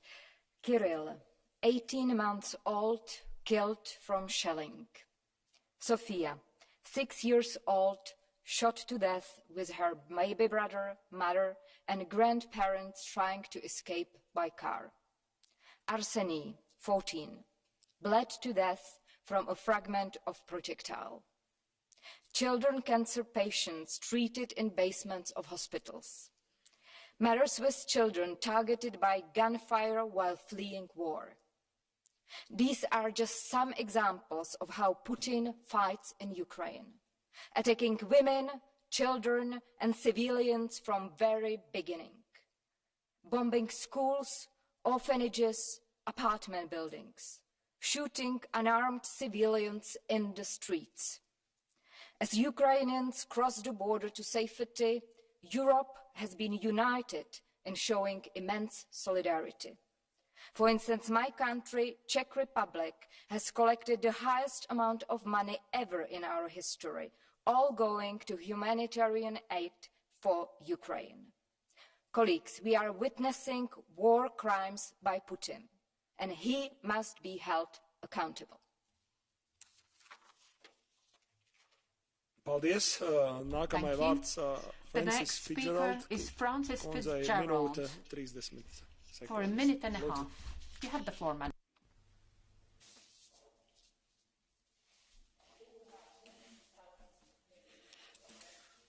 The majority of whom are women and children. There is a dark cloud on this International Women's Day, as Ukrainian women and children are traumatized and exhausted. Their lives have been destroyed, and many have left loved ones behind, husbands, fathers, brothers and sons. More than 2 million people have now fled to Ukraine to seek refuge in the European Union since the onset of the Russian invasion, the fastest exodus of people from a country since the Second World War. I commend our Eastern member states for welcoming Ukrainians with open arms, but we must mobilise the resources of all of Europe to help them. I welcome last week's decision by Justice and Home Affairs ministers to activate the Temporary Protection Directive for Ukrainians. The shocking murder of civilians as they flee through what are supposedly humanitarian corridors is a war crime. We must isolate Russia comprehensively, not in a piecemeal way. We must have measures that are economic, social, cultural and business. Must be comprehensive. This is a whatever it takes moment for European democracy. There is a moral imperative on all of us to save as many lives as possible, as Putin and his barbaric regime murder our Ukrainian friends and partners. We must work together. We must respond comprehensively. Paldies. Nākamais vārds Evin Insir kundzei vienai minūtei. Next speaker, Mrs. Insir, 1 minute, please. Kollegor, helt plötsligt blir Olof Palmes ord dessa satans mördare återigen högaktuellt i Europa när Putins fascism förkroppsligas genom invasionen av Ukraina. Putins plats är varken i Kreml eller på Rysslands gator. Han hör hemma i internationella krigstribunaler. Kvinnor och flickor utsätts som i många andra konflikter även i Ukraina för sexuellt våld av ryska soldater. Kvinnliga och barnflyktingar befinner sig just nu i klorna på hallickar och människohandlare. Putins barbari ser inga gränser. Miljoner människor från Ukraina är just nu på flykt och vi måste agera gemensamt för att stödja dem. Humanitära korridorer måste omedelbart upprättas. Situationen är alarmerande. Men jag är stolt över det gemensamma ansvarstagandet alla våra medlemsländer visar för det ukrainska kvinnor, barn och andra som är akut behov av hjälp genom omedelbar aktivering av massflyktsdirektivet. EU och alla medlemsstater måste även fortsätta att öka det humanitära stödet. Vart du än kommer ifrån, bor eller är, ska du veta att vår solidaritet inte känner några gränser. Slava Ukraini. Paldies. Nākamais vārds Abir Al-Saklani kundzei Next vienai speaker, minūtei. Mrs. Al-Saklani, 1 minute, please.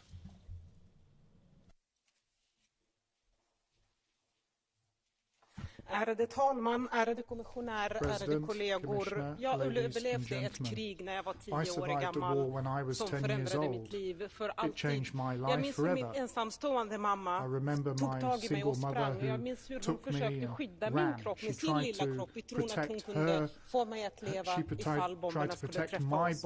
Jag minns också den lilla syriska pojken Allen vars kropp sköljdes upp på de grekiska stränderna, som flydde kriget från Syrien men som aldrig klarade att komma till säkerheten. Jag minns också lilla livlösa 18 månaders gammal pojke Kirill från Mariupol. Hans livlösa kropp i sina föräldrars desperata försök och läkarnas desperata försök att rädda hans liv. Det gick inte att rädda. Det vi ser idag är en stor tragedi, men vi får inte låta den här tragedin leda till att bli utan handling, att vi blir handlingslösa. Vi som folkvalda måste göra allt för att ge det ukrainska folket vårt stöd. Och det kan vi göra på 2 sätt. Det ena är att omedelbart upprätta humanitära korridorer för att skydda de civila ukrainska flyktingarna. Och EU måste ge allt stöd vi kan för att skydda dem. Och det andra är att vi måste sätta hårt mot hårt. And secondly, we have to start returning när vi fortsatt köper den ryska oljan så fortsätter vi också att ge pengar till det här kriget. Detta är troligtvis unionens största prövning på många decennier. Låt oss fortsätta stå enade för Ukrainas folk. Slava Ukraina. Let us continue this for the Ukrainian people. Slava Ukraina. Nākamajam vārds Lukas Mandl, kungam pusotrai minūtei. Mr. Lucas Mandl, a minute and a half. Der bestialische Angriff auf die Ukraine, befehligt aus dem Kreml, führt zu einer Fluchtbewegung unglaublichen Ausmaßes. Wir führen diese Debatte im Europäischen Parlament über diese Fluchtbewegung genau am Internationalen Frauentag. Es ist daher besonders angebracht, darauf hinzuweisen, dass wieder einmal die Flüchtenden hauptsächlich Frauen und Kinder sind. Auch darauf hinzuweisen, dass es wieder einmal in der Weltgeschichte Frauen sind, die riesengroße Verantwortung übernehmen, um mit Kindern durch diese Zeiten zu kommen. Und es ist auch ein Anlass, dass wir heute einmal aussprechen, weil es stimmt, dass es weniger Gewalt, weniger rohe Gewalt und kriegerische Auseinandersetzung geben würde, hätten Frauen mehr zu reden. Ich bin fest davon überzeugt, dass es Männer und Frauen braucht, dass wir einander ergänzen, aber hätten im Kreml Frauen etwas mitzureden, wäre möglicherweise dieser bestialische Angriff, diese Kriegsverbrechen wäre nicht zustande gekommen. Ich möchte auch darauf hinweisen, dass dieser Moment der Solidarität in Europa, diese historische Einigkeit nicht nur isoliert jetzt da sein darf als Eintagsfliege gewissermaßen, sondern das muss nachhaltig sein. Es muss Europa auf eine neue Stufe der Zivilisation kommen. Und ich möchte darauf hinweisen, worauf Boris Johnson gestern hingewiesen hat, das Vereinigte Königreich ist ja nach wie vor ein Partner für uns. Vielleicht werden wir auch daran erinnert durch die gegenwärtige Situation, dass es nicht zu einer Hexenjagd auf russische Menschen kommen darf, wenn wir Sanktionen setzen, die wirksam sein sollen, weil sie dazu beitragen sollen, Frieden zu bauen. Aber alle Menschen sind gleich viel wert. But the value of each human being is the same as that of the next. Aicināt kolēģis, tomēr iekļauties atvēlētajā laikā. Nākamajam vārds Petar Vitanov. Please observe the speaking time. Next, the floor is given to Mr. Vitanov. 1 minute. Благодаря ви, господин председател, госпожо комисар. Страхотен подвиг направиха европейските граждани на Полша, на Словакия, на Унгария, на Румъния. И не само тези, които имат обща граница с Украина, но и на моята страна България, която също приюти 40 000 души. 2 милиона души за 12 дни, подслонени, нахранени, облечени.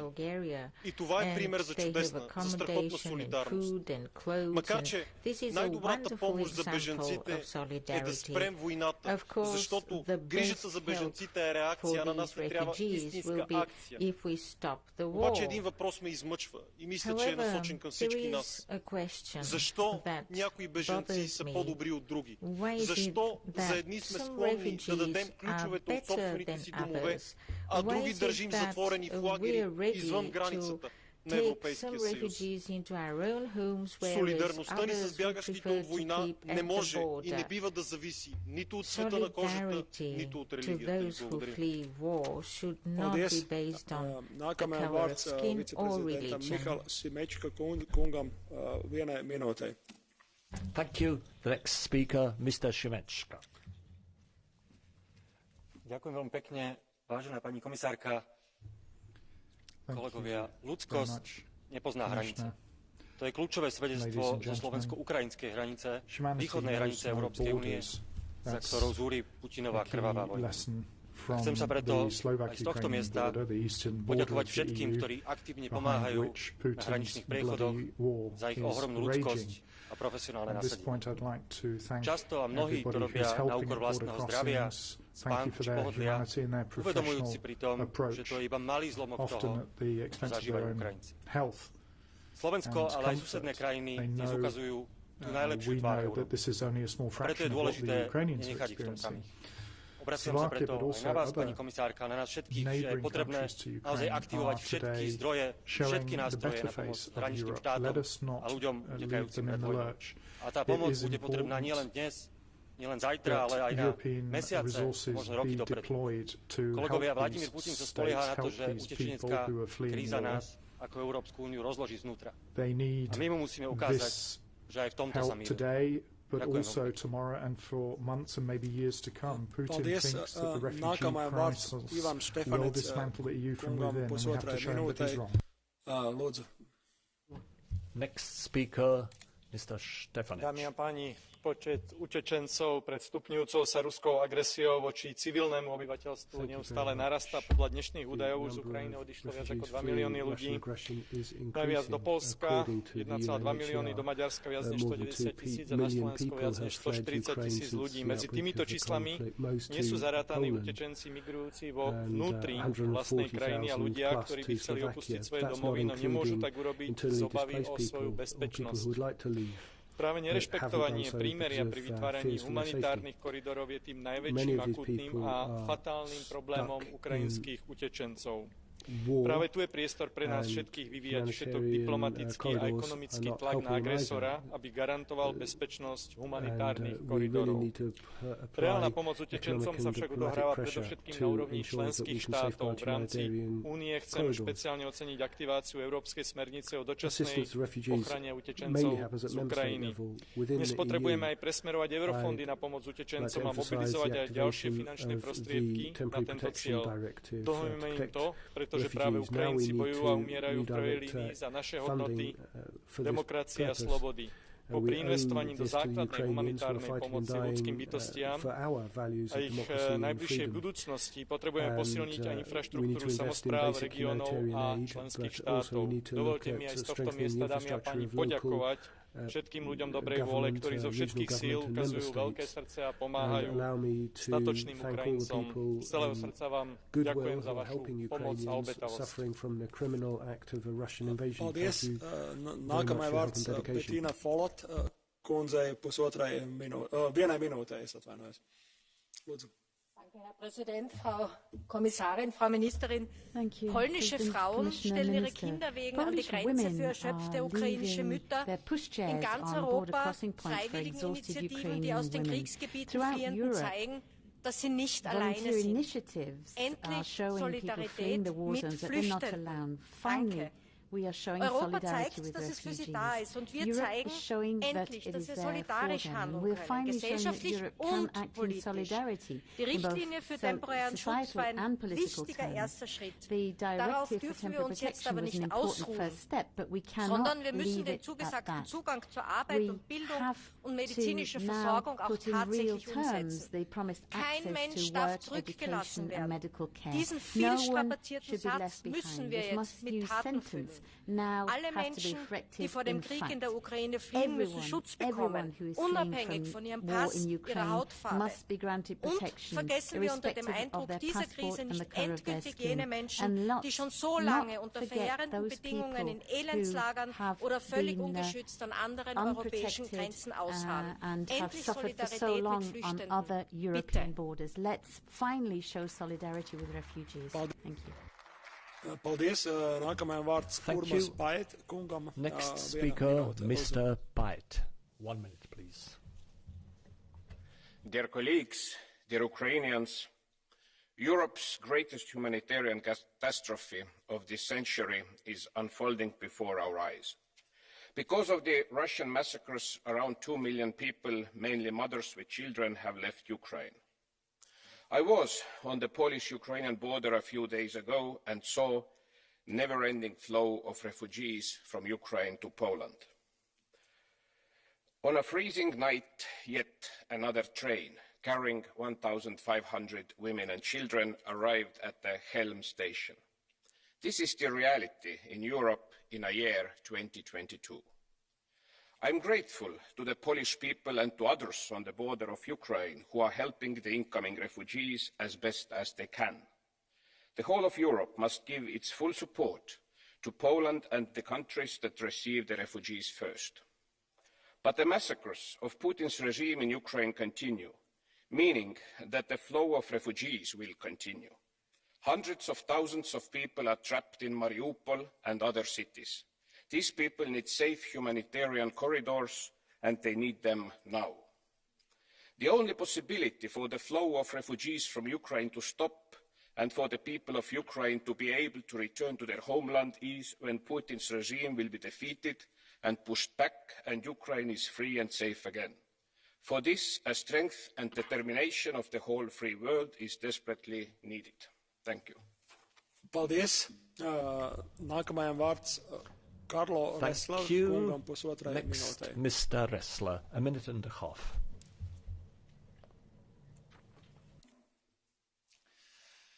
Prije nešto više od 30 godina uz jezivu propagandu i pod izlikom navodne ugroženosti srpski agresorski režim obrušio se svojom ogromnom vojnom silom na mladu hrvatsku državu.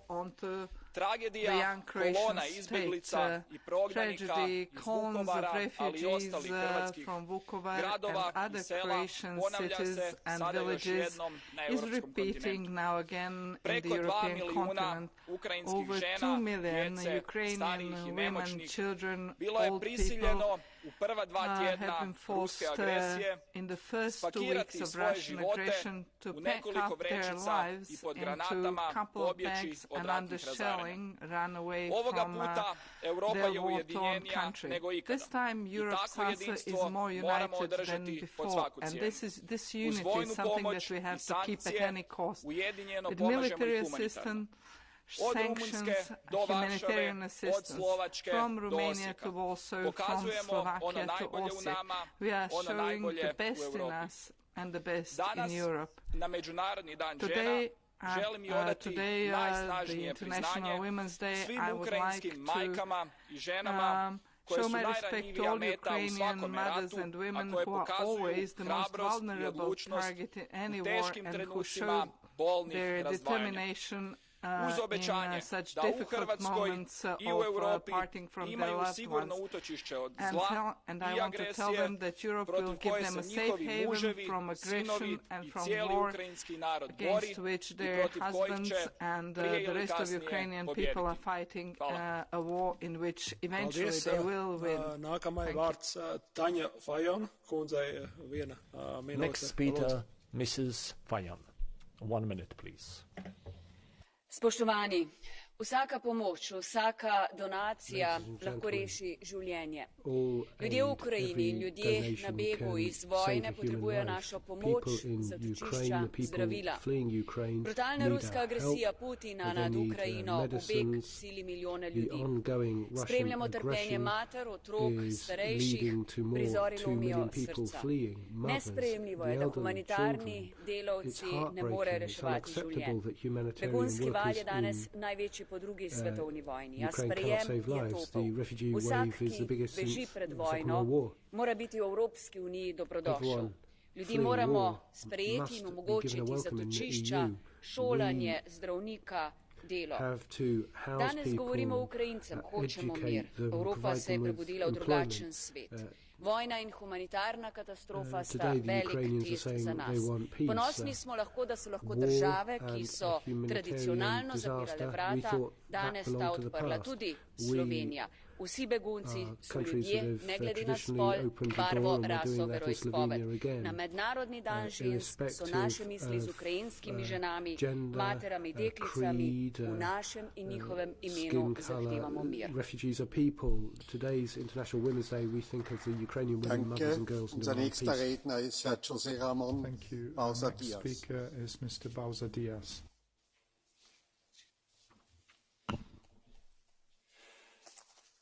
Muchas gracias, presidente. La infamia de la que es capaz Vladimir Putin no conoce límites.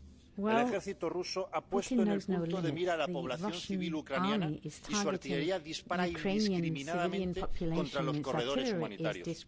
Hasta tal punto llega la crueldad que la Cruz Roja descubrió ayer mismo que las rutas de evacuación desde la ciudad de Mariupol estaban plagadas de minas. Atacar a la población civil es simplemente una cuestión de crimen de guerra y la Unión Europea debe garantizar que quienes cometen estos actos atroces se sienten un día ante un tribunal precisamente para ser juzgados. Pero hasta que ese día llegue debemos ayudar a los civiles ucranianos a defenderse. Por eso mismo resulta absolutamente indignante que a día de hoy siga aquí habiendo diputados en esta Cámara que se pongan a ayudar con armas a Ucrania. Señorías, no seamos cobardes con las palabras, sino seamos valientes con los hechos y demos a los ucranianos las armas que necesitan para defenderse. Slava Ukraina. Muchas gracias. Danke. Ich bitte nun Frau Elżbieta Katarzyna Łukaszenska zum Rednerpult. You have the floor. Thank you. Szanowni Państwo, dzisiejszy dzień jest świętem dla ukraińskich kobiet, albowiem jedne z nich na równi z mężczyznami walczą o wolność swojej ojczyzny.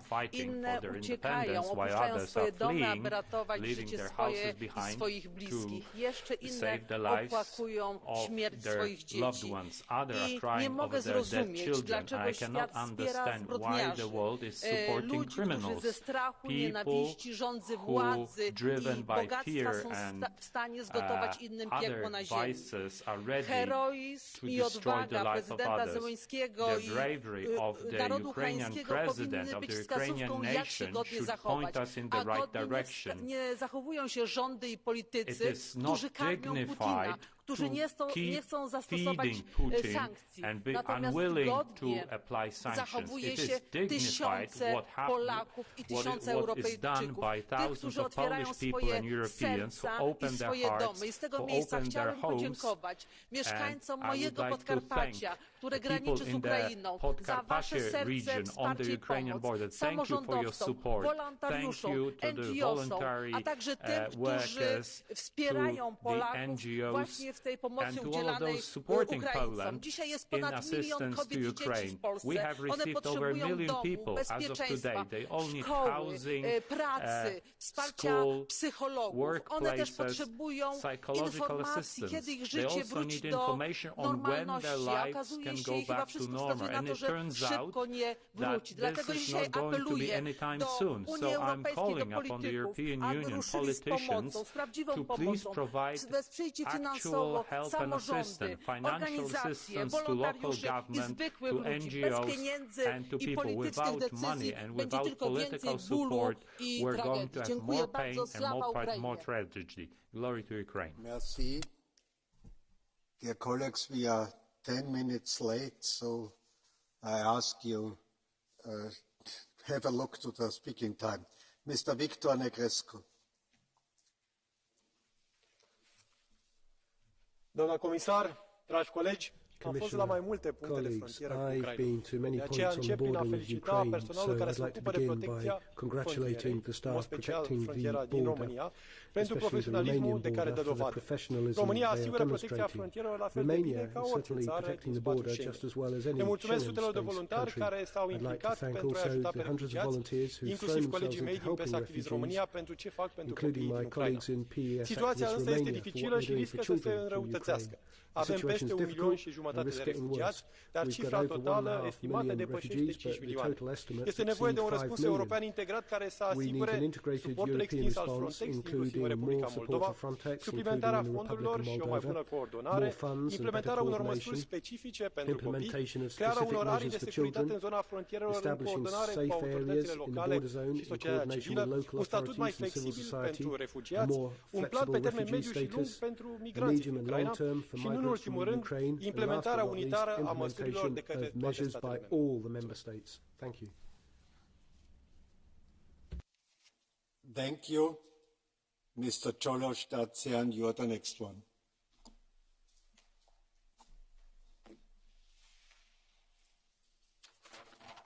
Astăzi, de 8 martie, în primul rând, un gând de respect pentru toate femeile din lume, dar mai ales pentru cele ucrainene, pentru curajul lor dovedit fie pe front, fie pe calea pribegiei pentru a-și proteja copiii.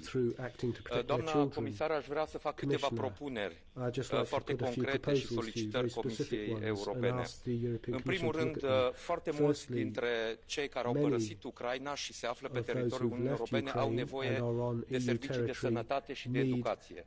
Sunt competențe ale statelor membre, dar Comisia Europeană, dincolo de finanțarea pe care o acordă sprijinul statelor membre, ar trebui să asigure și coordonarea acestor acțiuni, în așa fel încât toți refugiații să aibă acces la aceste servicii, indiferent de diferențele dintre statele membre în politica de educație și de sănătate. Al doilea lucru, foarte mulți refugiați, după ce pleacă din țară, se află pe teritoriul Uniunii Europene, au nevoie de informații. Ar fi foarte util să avem un număr unic de telefon valabil pe tot teritoriul Uniunii Europene la care să aibă acces. Și tot în acest context, roaming pentru câteva luni de zile, temporar, gratuit pentru ucraineni pe teritoriul Uniunii Europene, i-ar ajuta foarte mult să comunice cu cei rămași acasă. Vă mulțumesc. Mr. Van Dalen, Peter, the floor is yours.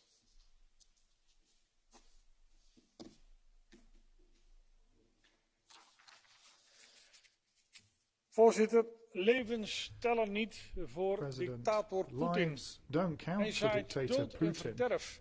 Hij laat steden in de Oekraïne willekeurig met raketten en artillerie beschieten.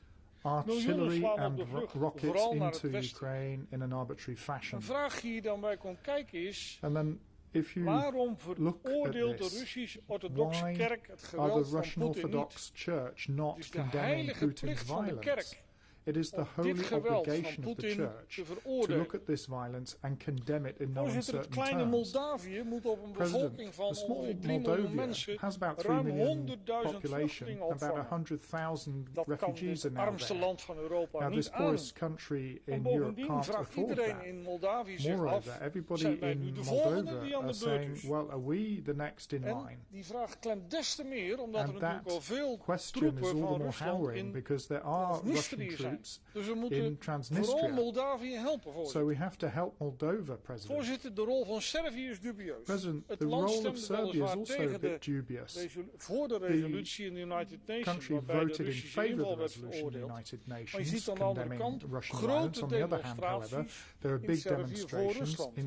En je ziet ook dat waar alle landen de vluchten naar Moskou hebben stopgezet, Serbia de vlucht heeft verdubbeld. Het is hoog tijd, voorzitter, dat we het kandidaat-lidmaatschap van Servië voor de EU heroverwegen. Voordat je het weet, halen we Servië het paard van Troje binnen. Accession request. Thank you very much. I cannot see Mr. Goerens in the room, so we will switch to Rome, to Antonio Tajani.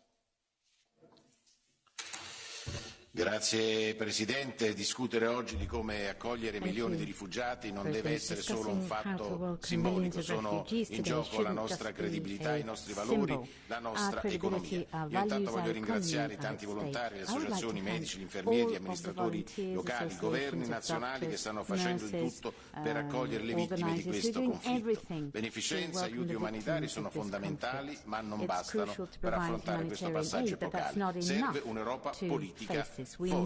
Abbiamo il dovere di accogliere e integrare i rifugiati in un sistema economico che oggi vive grandi difficoltà e che deve essere rafforzato.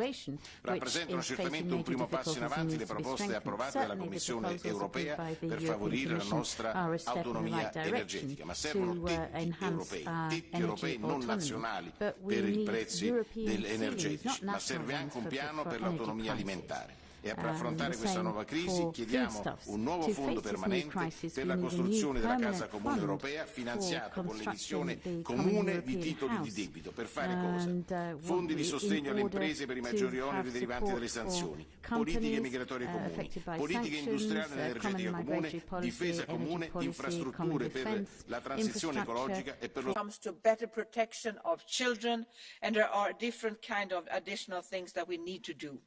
Many of you have raised the need of now to make progress on the pact. It's really necessary that we will have a common European asylum and migration system. And we have, under this French Council presidency, I must say, we have a new momentum. Let's use this new unprecedented situation with this unprecedented unity in the Council to act in solidarity to also make progress on the Pact on Migration and Asylum. Unfortunately, things are going to get worse.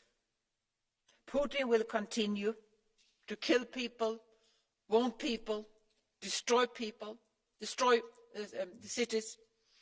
More people will flee.